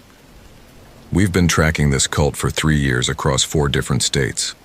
They call themselves the Purifiers, and they've been responsible for at least 15 confirmed murders that we know of." "How did you find us?" I asked. "When you didn't check in last night, your supervisor contacted the FBI. We've had this area under surveillance for weeks. Kept getting reports of missing hikers and strange symbols carved into trees. When we heard your radio transmission this morning, we were already mobilizing. As they helped us out of the building, I got my first clear look at the aftermath. 4 cultists were dead, 3 more were in custody, and 1 had apparently escaped into the forest. The survivors sat in the dirt with their hands zip-tied behind their backs, their painted faces now smeared with blood and tears. There are more, I told Agent Collins. Underground, in a cave system beneath an old Forest Service cabin. Dozens of victims, maybe more. They've been operating here for years. She nodded grimly. We know. The cabin was the first place we hit this morning. Our forensic teams are already processing the scene. She paused, studying my face. You did good work, Ranger Thorne. A lot of people are alive today because you didn't give up. The helicopter ride to the hospital was a blur of pain medication and emergency medical treatment. Iris was in worse shape than I was. Her 3 days of captivity had left her dehydrated, malnourished, and suffering from multiple injuries that would require surgery. But she was alive, and she was talking, giving detailed statements to the FBI agents who would build the case against the surviving purifiers. I spent 2 days in the hospital recovering from exhaustion, dehydration, and the various cuts and bruises I'd accumulated during our escape. The media attention was overwhelming. The story of a rookie park ranger and a college student surviving a cult's hunting ritual made national headlines. I gave a few interviews, trying to focus attention on the victims rather than my own actions. The full scope of the purifiers' crimes became clear over the following weeks. They'd been operating in remote wilderness areas across the Pacific Northwest for at least 5 years, targeting solo hikers and campers who wouldn't be missed immediately. The cave system beneath the Forest Service cabin contained the remains of 23 confirmed victims, with evidence suggesting there might be other burial sites elsewhere in the Olympic Mountains. The surviving cultists were eventually convicted on federal terrorism and murder charges. Their leader, the scarred woman who'd spoken to us at the communications tower, received life in prison without parole. She showed no remorse during her trial, maintaining that her actions had been necessary to purify the wilderness of human contamination. I returned to work 6 weeks later, though I requested a transfer to a different section of the park. Walking those same trails where I'd been hunted was more than my damaged psyche could handle. My supervisor, Martinez, was understanding. He'd seen what prolonged exposure to violence could do to even experienced rangers. But the nightmares followed me anyway. I still wake up sometimes, heart pounding, convinced I can hear that hunting horn echoing through the darkness. The sound of wind in the trees reminds me of painted faces moving through shadows. And every time I encounter a solo hiker on a remote trail, I find myself scanning their face for signs of filed teeth or ritual scarification. Iris Blackwood recovered from her physical injuries, though she never returned to photography. She changed her major to psychology and now works as a trauma counselor, helping other survivors of violent crimes. We stayed in touch for a while, bonded by the shared experience that had nearly killed us both. But eventually, we drifted apart. Sometimes the things that unite people are too painful to revisit regularly. The official investigation concluded that the purifiers had been operating for years without detection, using their knowledge of wilderness survival to remain hidden in remote areas of national parks and forests. They'd developed their own twisted theology that viewed modern civilization as a contamination that needed to be purged from sacred natural spaces. What the official reports couldn't capture was the pure evil I'd seen in their eyes, the absolute certainty that murder was not just acceptable but holy. These weren't people driven to violence by desperation or mental illness. They were intelligent, organized predators who'd chosen to prey on innocent people for ideological reasons. The experience changed me in ways that took years to fully understand. My faith in human nature was permanently damaged, replaced by a hard-won awareness that the most dangerous predator in any wilderness is often another human being. I became hypervigilant, unable to relax completely, even in supposedly safe environments. But it also taught me something about my own capacity for survival. When everything was stripped away, training, backup, communication, hope, I'd found reserves of strength I didn't know I possessed. I'd kept fighting when giving up would have been easier, and I'd saved a life in the process. That knowledge helped me through the dark months that followed, when every shadow seemed to hide a painted face and every unexpected sound made me reach for a weapon. It reminded me that even in the face of absolute evil, ordinary people could choose to do extraordinary things. 6 months after the attack, I received a letter forwarded through the FBI. It was from one of the captured purifiers, not their leader, but one of the younger members who'd been sentenced to 25 years for his role in the murders. The letter was brief and written in the same strange script I'd seen carved into trees. The forest remembers, little ranger. The purification cannot be stopped by your laws or your bullets. Others will take our place. The sacred work will continue. I burned the letter that same day, but I couldn't burn the message. Somewhere out there, other predators were watching and waiting, choosing their victims and planning their attacks. The Olympic Mountains stretched for hundreds of miles, full of remote valleys and hidden caves where terrible things could happen far from any help. That's the truth I live with now, 3 years later. Every time I put on my ranger uniform and venture into the wilderness I've sworn to protect. The forests are beautiful and ancient and sacred, deserving of our protection and respect. But they're also hunting grounds for the worst impulses of human nature, places where evil can flourish in isolation. I still love my job. I still believe in the mission of protecting America's natural treasures for future generations. But I do it now with the hard-won knowledge that the greatest threats to park visitors aren't bears or falling rocks or getting lost in a blizzard. The greatest threats are other humans who've chosen to embrace the darkness that exists in every one of us. And sometimes, late at night when I'm alone in a ranger station surrounded by millions of acres of wilderness, I can still hear that hunting horn echoing through the darkness, calling to others who share the purifier's twisted vision of natural purity. The forest remembers, and so do I. My name is Kestrel Thorn, and I survived something that still visits me in my dreams. But I also learned that ordinary people can do extraordinary things when faced with absolute evil. I learned that survival isn't just about training or equipment or backup. It's about the choice to keep fighting when everything looks hopeless. And most importantly, I learned that the wilderness I've dedicated my life to protecting isn't just threatened by development or climate change or budget cuts. It's threatened by people who've forgotten what it means to be human. The hunt never really ends. It just moves to new territory, finds new victims, adapts to new challenges. But as long as there are people willing to stand guard in the darkness, willing to fight for those who can't fight for themselves, the predators won't have it all their own way. That's what I tell myself when the nightmares come. That's what keeps me going when the job seems impossible and the darkness too vast to hold back. Someone has to stand watch. Someone has to be ready when the hunting horn sounds again. Someone has to remember that the most dangerous predator in any wilderness walks on 2 legs and calls itself human.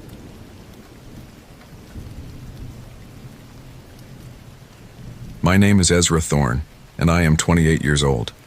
I've been a park ranger at Olympic National Park for 8 months. This happened during the fall of 2014, when the missing person case of Kira Blackwood turned into something that still haunts me. I was still new to the job, only 8 months in, when the call came through on that gray October evening. The rain had been falling steadily for 3 days, turning the forest floor into a carpet of rotting leaves that muffled every sound. At 4:47 p.m., dispatch crackled through my radio with news that would change everything I thought I knew about the wilderness I'd sworn to protect. Ranger Thorn, we have a missing person report. Kira Blackwood, 23-year-old wildlife photographer. Last seen yesterday morning at the Hoh River trailhead. Vehicle still in parking lot. Over. I pressed the talk button, my thumb slipping slightly on the wet plastic. Copy that. Any additional details? Over. She was documenting elk migration patterns. Camping gear missing from vehicle, but no overnight permit filed. Family hasn't heard from her in 36 hours. You're primary on this one, Thorn. Weather window closing fast. Primary. My first solo missing person case. The weight of responsibility settled on my shoulders like the heavy mist that clung to the Douglas firs towering around my patrol station. I'd been waiting for this moment since I'd finished training, desperate to prove I belonged here among the veterans who spoke in weather codes and moved through the forest like ghosts. Roger. Heading to last known location now. ETA 20 minutes. I grabbed my gear bag, checking the contents by habit. Emergency medical kit, GPS unit, extra batteries, emergency blanket, rope, headlamp, flares. My service pistol felt foreign on my hip. I'd drawn it exactly twice since starting the job, both times for aggressive black bears. The metallic taste of adrenaline filled my mouth as I climbed into my truck. The drive to Hoh River trailhead took me through cathedral-like groves of ancient trees, their trunks disappearing into fog 50 feet above. The windshield wipers squeaked against glass, a rhythmic reminder of how quickly darkness was approaching. In October, full dark came by 5:30 p.m., and searching in these conditions would be nearly impossible. Kira's vehicle sat alone in the gravel parking lot, a blue Subaru Outback with Washington plates and bumper stickers advertising camera equipment brands. I circled it slowly, noting the unlocked doors and the equipment still inside. Telephoto lenses, memory cards, a half-empty coffee cup that smelled sour in the damp air. Her camping gear was indeed missing, along with what looked like a professional camera body. I radioed in my initial observations and began examining the trailhead. The problem with searching after heavy rain is that it erases everything. Footprints become anonymous depressions in mud. Scents wash away. Even broken branches could be from wind rather than human passage. But I'd studied the textbooks, practiced with instructors. I knew what to look for. 20 yards up the main trail, I found it. A partial boot print in a protected area under an overhanging root system. Women's size 7 or 8 hiking boot with an aggressive tread pattern. It pointed north toward the interior backcountry, away from the maintained trails where most photographers stayed. "This is Ranger Thorne," I radioed back to dispatch. "I have a track heading north from the trailhead. Beginning pursuit. Over." "Copy, Thorne. Be advised, Ranger Wendell knows that area better than anyone. He worked those trails for 15 years before his transfer. Over." Marcus Wendell. I knew the name but had never met him. According to the other Rangers, he'd been reassigned to administrative duties 3 years ago after some kind of family tragedy. The quiet guy who kept to himself, filed thorough reports, never caused problems. The kind of employee who blended into the background until he was gone. I shouldered my pack and started up the trail, following the faint depressions in the muddy earth. The rain had softened to a fine mist that penetrated my jacket and made everything slick. Every few minutes I'd find another partial print or a broken branch at shoulder height, confirming I was on the right track. The forest pressed close on both sides, creating a tunnel of green shadows that seemed to absorb sound. My boots squelched in the mud with each step, unnaturally loud in the stillness. Where were the birds? The usual forest sounds? Even the rain seemed muted, as if nature itself was holding its breath. After an hour of steady climbing, the official trail petered out into a network of game paths and unofficial routes used by experienced hikers. This was where most people turned back, where the real wilderness began. But the tracks continued, leading deeper into terrain I'd only seen on topographic maps during training. My GPS showed I was 3 miles from the nearest road, climbing toward a series of unmapped ridges that formed the heart of the park's backcountry. The battery indicator blinked reassuringly green, but I knew technology could fail. I marked my position and continued north. That's when I started finding the signs that made my skin crawl. First, it was a tree branch broken at exactly eye level. Too clean, too deliberate to be natural. Then another boot print, this one deeper and more clearly defined, pressed into mud beside a fallen log. But something was wrong with it. The stride length was inconsistent with someone walking normally. It was as if Kira had been moving erratically, or... I pushed the thought away. Missing persons often showed signs of disorientation, especially if they'd been lost for more than 24 hours. Hypothermia, dehydration, panic, all could cause irregular movement patterns. But then I found the camera. It lay partially hidden under a pile of freshly cut cedar boughs, as if someone had tried to conceal it. The expensive digital SLR was undamaged, but the memory card was missing. I photographed it in place with my phone before carefully bagging it as evidence. Professional photographers don't abandon thousands of dollars of equipment. Something had forced Kira to leave it behind. I radioed in the Discovery, my voice echoing strangely in the thick air. "Dispatch, this is Thorne. I've located the missing person's camera. No sign of the subject yet, but I'm continuing to track north. Current position." I read off my GPS coordinates. Static crackled back for several seconds before dispatch responded. "Copy your location, Thorne. Be advised we're losing radio contact. Storm front moving in. Can you return to base?" I looked up at the darkening sky through the canopy. I had maybe an hour of usable light left, and returning now would mean losing the trail entirely. By morning, any remaining tracks would be washed away by the predicted heavy rainfall. Negative dispatch. The trail is fresh and I'm making good progress. I'll continue search until full dark, then establish emergency position for the night. Another burst of static. "Copy. Check in every minutes. Weather." The radio went quiet except for the occasional pop of interference. I was on my own now. Exactly like I'd trained for. Exactly like I'd wanted. This was my chance to prove that the quiet kid from the urban search and rescue program could handle the real wilderness. I pressed deeper into the forest, following the increasingly erratic trail. The tracks told a story I didn't want to read. Longer strides followed by sudden direction changes, scuff marks that suggested stumbling or running. At one point, I found what looked like fingernail gouges in the bark of a cedar tree, as if someone had grabbed it while falling. The smell hit me first. A sour, organic odor that cut through the clean scent of rain-washed forest. Human waste, but not fresh. Old enough to have started decomposing.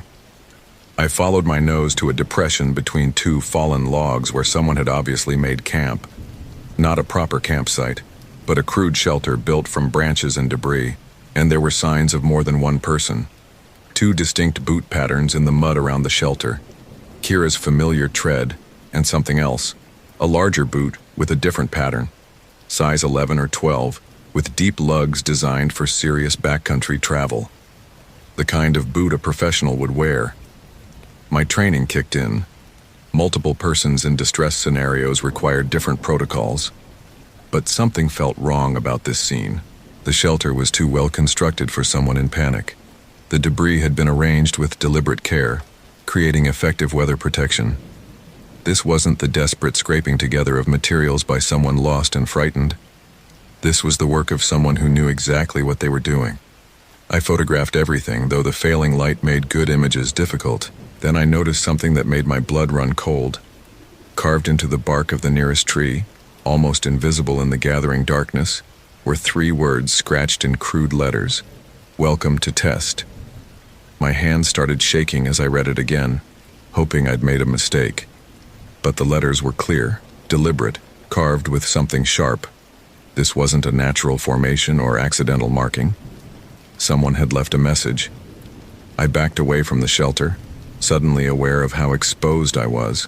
The forest around me could hide a dozen people, and I'd been announcing my presence with every radio call, every careless footstep. If someone was playing games out here, I'd walked right into their trap. The rational part of my mind tried to find innocent explanations. Wilderness enthusiasts sometimes carved messages. Maybe it was an old marking from some survival training exercise. Maybe Kira had carved it herself in some kind of desperate attempt to... No. The carving was too fresh, the letters too precise. And test suggested intention, planning. Someone was out here, someone who wanted to be found, who was leading me deeper into their territory. I needed to call for backup, but my radio produced only static. The GPS still functioned, but I was now over 4 miles from the nearest road, in terrain that would take hours to navigate even in good conditions. If I turned back now, I'd be hiking in complete darkness through unknown country. But if Kira was still alive, if she was somewhere ahead of me, every hour of delay might be the difference between rescue and recovery. I made the decision that haunts me. I continued north. The trail became harder to follow as darkness closed in. I switched to my headlamp, the narrow beam creating a tunnel of white light that seemed to make the surrounding darkness even more impenetrable. Every shadow could hide a threat, every sound. And there were sounds now, soft movements in the underbrush that my light couldn't penetrate. sent adrenaline shooting through my system. The boot tracks led to what looked like an old game trail, narrow and winding, probably carved by generations of deer and elk moving between feeding areas. But someone had been using it recently, and often. The path was too well defined, too clear of debris to be maintained only by animals. I followed it for another half hour, my light bobbing ahead of me when I saw the glow. Firelight, warm and yellow, flickering between the trees maybe 50 yards ahead. My first instinct was relief.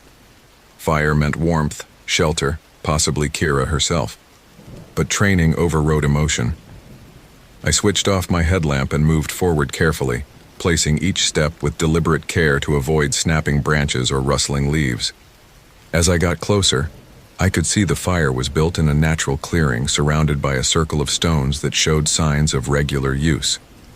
This was someone's established camp, not a desperate emergency fire. Sleeping gear was arranged neatly on one side, and I could see the silhouette of someone sitting with their back to me. "Kira?" I called softly, my voice barely above a whisper. The figure didn't move. I crept closer, trying to make out details. Long dark hair, slender build, wearing what looked like hiking clothes. It had to be her. "Kira, my name is Ezra Thorne. I'm a park ranger. Your family sent me to find you." Still no response. Something was very wrong. I drew my pistol and switched on my headlamp, flooding the clearing with harsh white light. The scream that came out of my throat was involuntary, primitive. The figure by the fire wasn't sitting. It was propped up, held in place by branches driven into the ground behind it, and it wasn't Kira. It was a scarecrow made from park ranger clothing stuffed with leaves and debris. The hat was authentic. The shirt bore the National Park Service logo, and pinned to the chest was a name tag that read, M. Wendell. But what made me stumble backward in horror wasn't the crude effigy itself. It was what surrounded it. Dozens of photographs scattered around the fire like fallen leaves. Professional quality prints showing the interior of the forest, wildlife, landscapes. And in every single image, barely visible in the shadows, was the same figure watching from the trees. Someone had been documenting surveillance of the park for weeks, maybe months, and they'd been using Kira's camera to do it.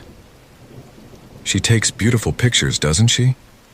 The voice came from directly behind me, calm and conversational, as if we were meeting at a coffee shop instead of a nightmare clearing in the middle of nowhere. I spun around, pistol raised, my light cutting through the darkness to illuminate a figure standing maybe 20 feet away. He looked exactly like what every ranger should look like: medium height, weathered face, practical clothes that had seen hard use. Gray hair peeked out from under a wool cap, and his stance spoke of someone comfortable in the wilderness. If I'd passed him on a trail, I would have nodded politely and continued walking. "Marcus Wendell," he said, as if reading my thoughts, "though I suppose you know that already." I kept my pistol trained on his chest, though my hands were shaking so badly I wasn't sure I could hit anything.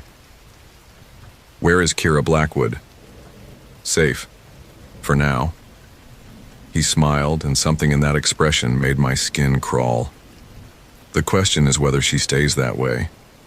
That depends entirely on you, Ranger Thorne." "I don't understand." "Of course you don't. You're new. Inexperienced.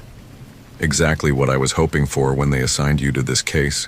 He took a step closer, and I noticed he moved with the fluid economy of someone with military training. "Tell me, what do you know about testing?" "Stay back." My voice cracked like a teenager's. "I'm armed. So am I." His smile widened. "The difference is, I know how to use mine, but we'll get to that later.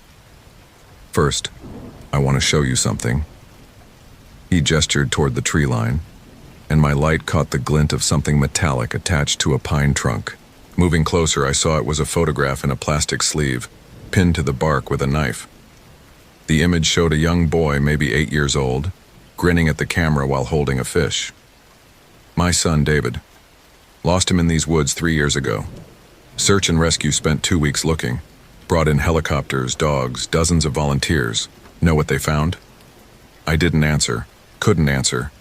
My throat had closed up completely. Nothing. Not a trace. Like he just vanished. Marcus's voice remained conversational, but something dangerous flickered in his eyes. They said he must have fallen in the river. Hypothermia, swift current. Body never recovered. Case closed. I'm sorry for your loss, but nothing. The pleasant mask slipped for just a moment, revealing something predatory underneath. They gave up. All of them. Professional search and rescue personnel who were supposed to be the best at finding lost people. And they gave up on an 8-year-old boy after 2 weeks. He started walking in a slow circle around me, staying just at the edge of my light. I turned to keep him in sight, but the movement made me dizzy. So I decided to continue the search on my own. Took early retirement, sold everything I owned, moved into the backcountry permanently. And you know what I discovered? My finger tightened on the trigger. What? I found him. 3 months later, I found what was left of him. Not in the river, not anywhere near where they'd been looking. He'd made it almost 6 miles from where he was lost, survived for at least a week on his own before... Marcus's voice trailed off. Before what? Before he failed the test. The words hung in the air between us like poison. I could hear my own heartbeat, unnaturally loud in the silence. You see, Ranger Thorne, the wilderness doesn't care about your training, your equipment, or your good intentions. It only cares about one thing. Are you strong enough to survive? My son wasn't. The search and rescue team wasn't. And now we're going to find out about you. I tried to key my radio with my free hand, but there was still only static. Marcus noticed the movement and laughed. Radio jammer, military grade. Amazing what you can buy on the internet these days. He pulled a small device from his pocket and showed it to me.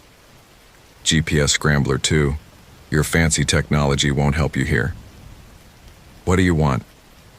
I want to see what you're made of. I want to know if the National Park Service is sending us rangers who can actually do the job, or just more weak links who will give up when things get difficult. His expression hardened. Kira failed her test. Photographer, supposed to be observant, supposed to notice details, but she walked right into my snare line like an amateur. Disappointing. Where is she? Close, alive, but probably not for much longer. Hypothermia is setting in, and she's lost a lot of blood from the leg snare. Unless, of course, someone rescues her in time. My mind raced. This was insane, but it was also an opportunity. If Kira was injured but alive, I could still save her. I just had to play along until I found an opening. What kind of test? Marcus nodded approvingly. Good. You're thinking tactically. That's more promising than most. He reached into his jacket and pulled out a topographic map, spreading it on a fallen log. Simple rules. I've hidden Miss Blackwood somewhere within a 2-mile radius of this position. You have until dawn to find her and get her to safety. I'll give you a 30-minute head start. And then I hunt you both.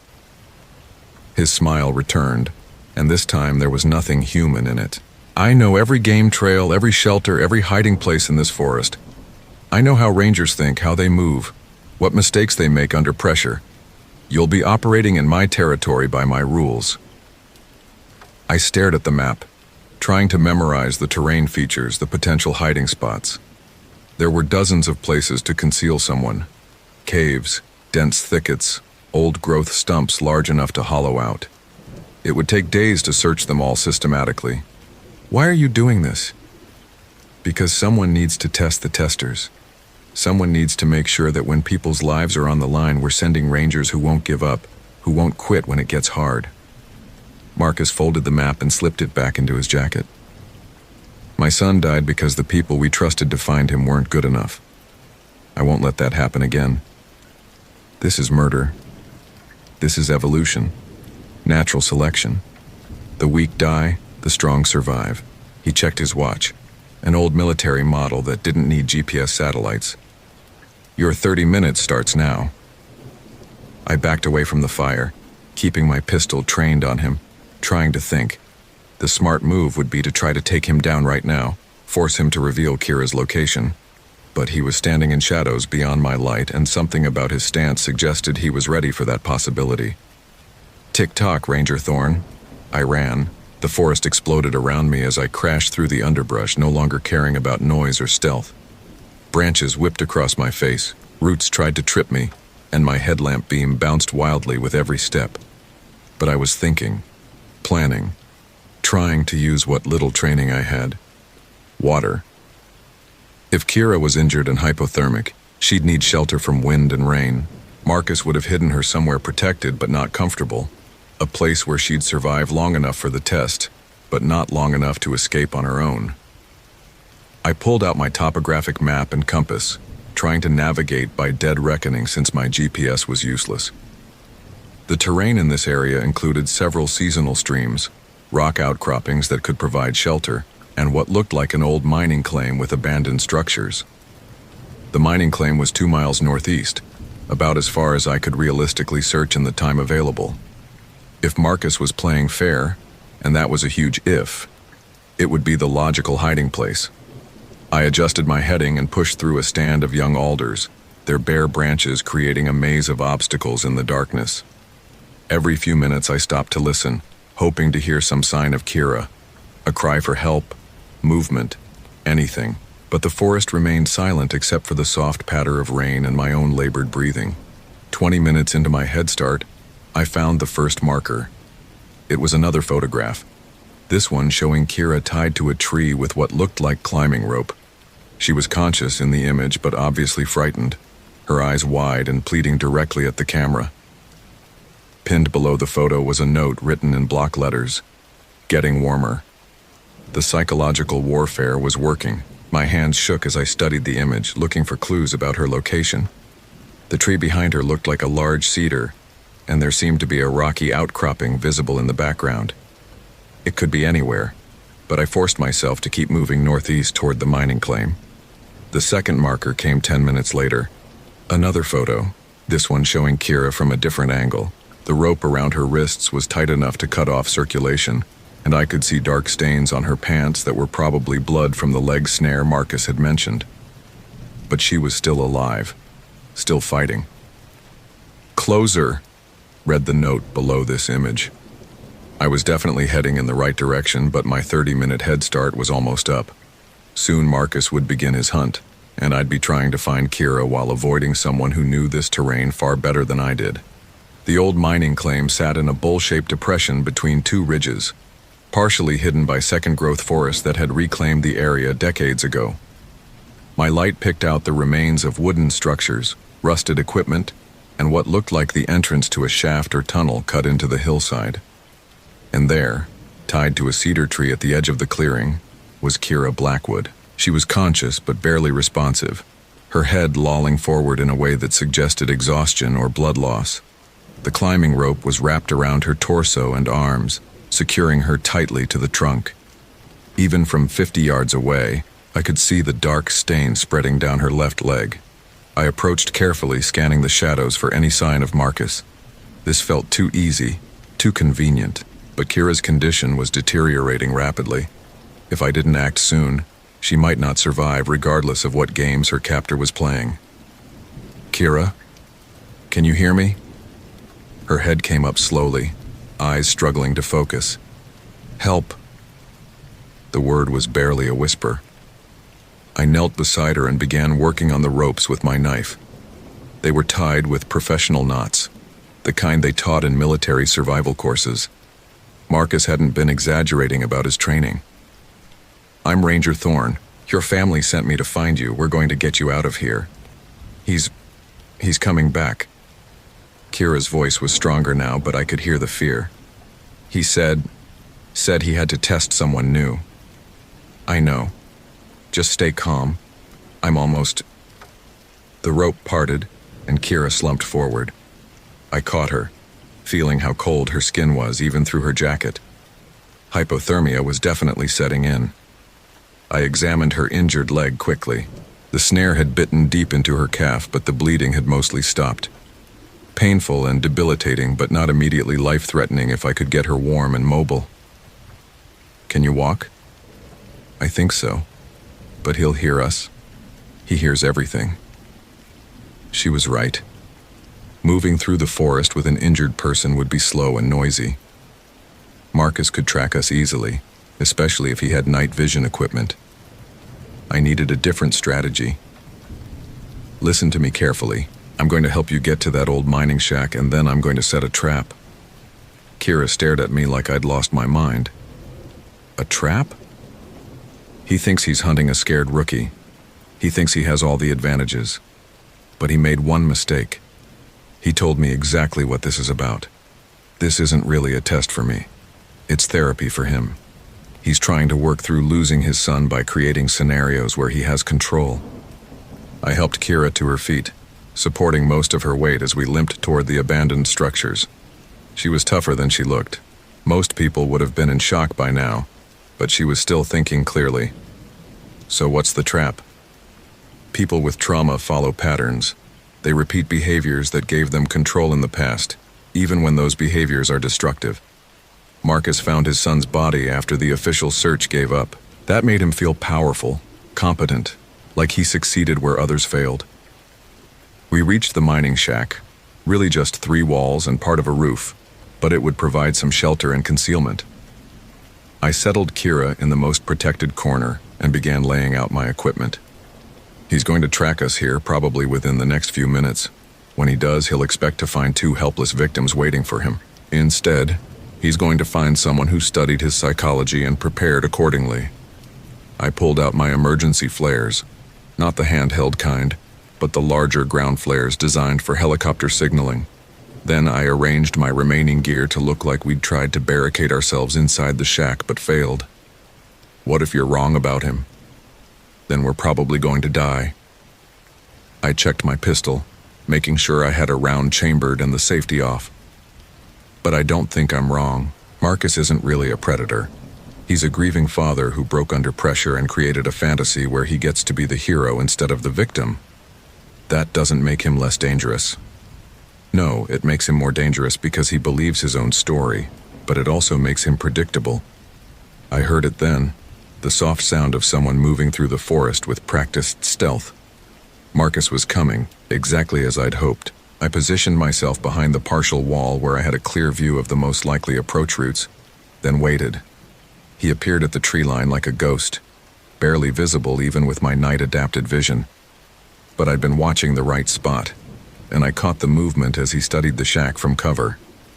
He was being careful, professional, treating this like a real tactical situation, which meant he was also being predictable. Marcus approached from the southeast, using a fallen log for concealment, exactly as I'd expected given the terrain and sight lines. He paused about 30 yards out, probably listening for sounds from inside the shack, then began a slow, methodical advance. I let him get within 20 feet before I triggered the first flare. The forest exploded in brilliant red light, turning night into day and destroying Marcus's night vision instantly. He threw himself sideways behind a tree, but I was already moving, using the cover of a second flare to circle around behind his position. End game, Marcus! I had him dead to rights, pistol trained on his back from 15 feet away. He was trapped between me and the flares silhouetted against the burning light with nowhere to run. But when he turned around, he was smiling. Very good, Ranger Thorn. Better than I expected. He raised his hands slowly, but something about his posture was wrong. Too relaxed, too confident for someone who'd just been outmaneuvered. Drop any weapons and lie face down on the ground. I don't think so. Marcus tilted his head slightly, and I heard it, a soft mechanical clicking from somewhere behind me. You see? You made the same mistake every rookie makes. You assumed this was about you. I spun around just as Kira stood up from her hiding place in the shack, a pistol in her hands pointed directly at my chest. The injured leg that had been bleeding freely just minutes ago now supported her weight without any sign of weakness. She's been my partner for 6 months, Marcus explained conversationally. Amazing what you can do with fake blood and a little theater training. Kira's quite the actress when she needs to be. My mind reeled. The missing person report, filed by her accomplice, not her family. We needed fresh meat for the test, someone new who wouldn't recognize either of us. Kira's voice was completely different now, colder, more calculating. The scared photographer act was just to make you feel heroic. You're both insane. We're survivors, Marcus corrected. And we're teachers.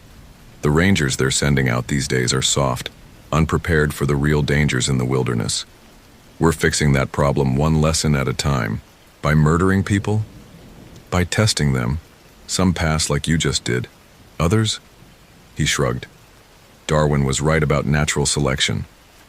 I kept my pistol trained on Marcus, but I could feel Kira's weapon aimed at my back. Classic crossfire position.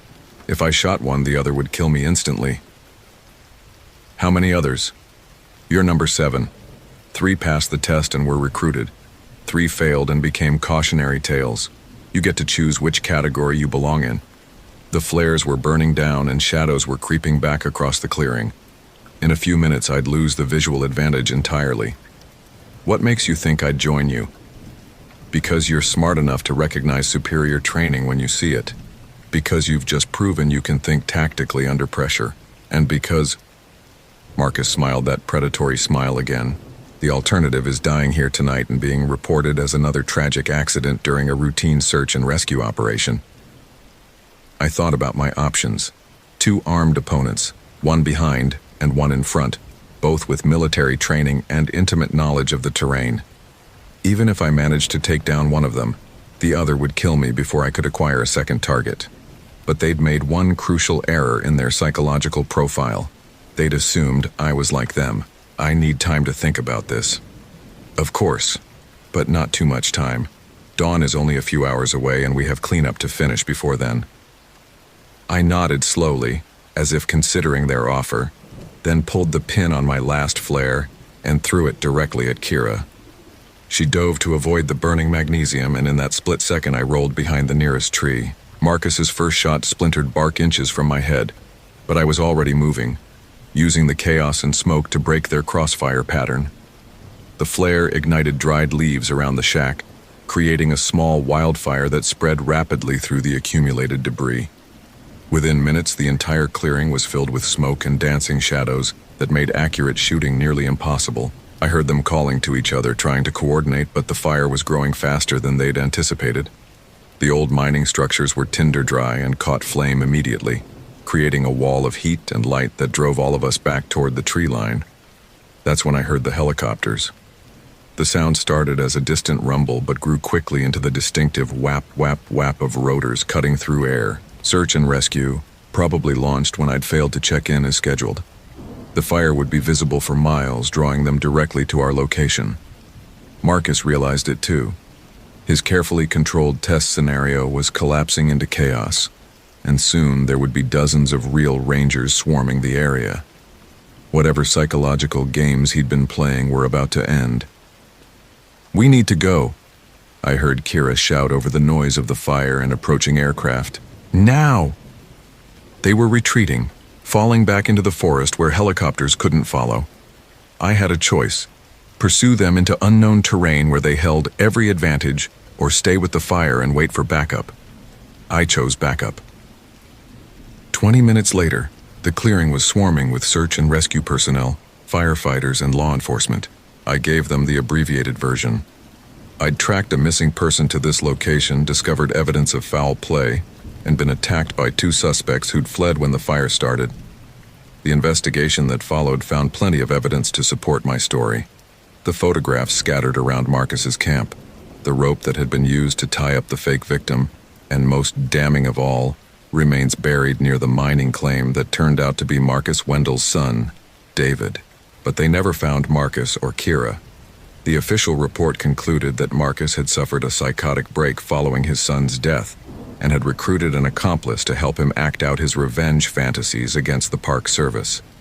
The missing person report on Kira Blackwood was revealed to be fraudulent, filed by an unknown individual using false information. They offered me counseling, commendation for my actions under extreme circumstances, and reassignment to a different park if I wanted it. I declined all 3. If Marcus and Kira were still out there, still testing rangers, someone needed to be watching for them. That was 10 years ago. I'm still at Olympic National Park, still working the backcountry, still hoping that someday I'll get the chance to finish what we started in that burning clearing. Because I learned something important that night. The most dangerous predator in any wilderness isn't a bear or a cougar, or even the elements. It's another human being who's convinced themselves that what they're doing is justified. And they're still out there, somewhere in the forests of the Pacific Northwest looking for their next test subject. The rangers they recruit are taught to recognize the signs. Missing person reports that don't quite add up, crime scenes that feel staged, and evidence that seems designed to draw you deeper into the woods. But most importantly, we watch for partners who appear exactly when you need them most, who seem too competent for their supposed situation, and who always seem to know just a little more about what's happening than they should. Because sometimes the person you're trying to save is the one who's actually hunting you. I still wake up some nights thinking about that smile Marcus gave me when he realized I'd figured out his game. It wasn't the expression of someone who'd been caught. It was the look of a teacher who was proud that his student had finally learned the lesson. That's what terrifies me most about that night. Not the gunfight, not the fire, not even the realization that I'd been manipulated from the very beginning. What keeps me awake is the growing suspicion that I didn't really escape at all. Because 3 weeks after the incident, I received a package with no return address. Inside was a single photograph, me, standing in the burning clearing with my pistol drawn, taken from an angle that could only have been captured by someone hiding in the trees beyond the firelight. Someone who'd stayed behind to watch, to document, to grade my performance. Written on the back in the same block letters I'd seen carved into that tree were 4 words: "Welcome to advanced class." I've never reported receiving that photograph. I tell myself it's because there's no evidence to pursue, no leads that would help catch them. But the truth is more complicated than that. Part of me, a part I don't like to acknowledge, is curious about what advanced class might involve. Sometimes when I'm alone in the backcountry tracking real missing persons, I catch myself analyzing the terrain differently. I notice things I never saw before. Natural choke points where someone could set up an ambush, cave systems that could hide supplies for months, game trails that would allow movement without leaving tracks on established paths. And sometimes, in the peripheral vision of my headlamp beam, I think I see familiar figures watching from the shadows. When I turn to look directly, there's never anyone there. But I can feel their eyes on me, evaluating, measuring, deciding whether I'm ready for whatever comes next. The other rangers have started to notice changes in my behavior. I volunteer for the most dangerous assignments, the ones that send you deepest into the wilderness with the least backup. I've developed what they call 1,000-yard stare, the look of someone who's seen too much and expects to see more. They think it's trauma from that night at the mining claim, post-traumatic stress from my encounter with a madman and his accomplice. But I know better. I'm not traumatized. I'm prepared. Because I've figured out something that terrifies me more than Marcus or Kira or any of their tests. I've realized that on some level they were right. The rangers they're sending into the wilderness these days aren't ready for what's really out there. We're trained to find lost hikers and treat snake bites and educate tourists about leave-no-trace principles. We're not trained to hunt human predators who've studied our methods, learned our weaknesses, and turned our own protocols against us. But I am now. Last month, I tracked a missing college student for 3 days through terrain that should have been impossible to navigate without leaving obvious sign. Every time I thought I'd lost the trail, I'd find a subtle marker leading me deeper into the backcountry. A broken branch here, a disturbed rock pile there, evidence that felt natural but guided me in a specific direction. I found the student on the 4th day, hypothermic but alive, tied to a tree in a clearing that looked remarkably similar to the one where I'd first encountered Kira. The ropes were tied with the same military knots. The psychological setup was identical. But this time, I was ready. I didn't approach the victim immediately. Instead, I spent 2 hours studying the surrounding forest, identifying sight lines and approach routes, looking for the watchers I knew were there. When I finally spotted them, 2 figures concealed in a blind constructed from natural materials, I realized they weren't Marcus and Kira. They were new players. Recruits, probably, learning the techniques and psychology of testing rangers. which meant the organization was growing, spreading, becoming something more than just one broken man's revenge fantasy. I could have called for backup. Should have, according to every protocol I'd ever learned. But backup would have meant helicopters and sirens and a response so overwhelming that the recruiters would simply melt back into the forest to try again somewhere else. So I made a different choice. I rescued the college student, treated his hypothermia, and got him safely to the trailhead without ever acknowledging that I'd seen his captors. Then I filed a report describing the incident as a case of someone getting lost, becoming disoriented, and injuring themselves while trying to build emergency shelter. No mention of restraints, no mention of watchers, no mention of tests. 2 days later, I found another unmarked package waiting for me. This one contained a topographical map with a red X marked in a remote section of the park I'd never explored, along with a handwritten note. Advanced Placement Evaluation. Next Saturday, AO 200 hours. Come alone. Bring everything you've learned. I should have turned that note over to the FBI. Should have coordinated with other agencies to set up a proper tactical response. Should have done everything by the book to shut down what was clearly an expanding criminal organization. Instead, I've spent the last week preparing for Saturday night. I've studied the marked location, planned approach routes, cached supplies at strategic points along the way. I've modified my equipment, adding items that aren't standard Ranger issue but might be necessary for the kind of encounter I'm expecting. And I've written this account, partly as a record of what's happened, but mostly as insurance in case I don't come back, because I've realized something that changes everything. I don't want to shut them down anymore. I want to understand them. The wilderness is changing. Climate shift is driving both animals and people into new territories, creating unpredictable encounters between predator and prey. Drug trafficking organizations are using national parks as distribution routes, bringing violence into areas that were once sanctuaries. And every year, more people venture into the backcountry without proper training or respect for what they're entering. The old methods of park management aren't working anymore. We need rangers who can think like soldiers, who understand that protecting the wilderness sometimes means fighting for it. Rangers who've been tested under the worst possible conditions and proven they won't break when lives are on the line. Maybe that's what Marcus and his people are really doing. Maybe they're not creating monsters. They're forging weapons. Tomorrow night I'm going to find out. If you're reading this, it means something went wrong. Either I didn't survive the advanced placement evaluation, or I passed and decided not to come back to the world of official reports and bureaucratic protocols. Either way, you need to know. They're still out there, still testing, still recruiting, and they're getting better at it. The forest has always been dangerous, but in 2014 it became dangerous in ways we never anticipated. The greatest threat to people seeking refuge in nature isn't exposure or wildlife or getting lost. It's the people who've decided that only the strong deserve to survive, and who've made themselves judge, jury, and executioner for anyone who enters their territory. Watch for the signs. Trust your instincts. And remember that sometimes the person offering to help you might be the one you should fear most. My name is Ezra Thorne, and I was 28 years old when I learned that the real predators walk on 2 legs and carry badges that used to mean something.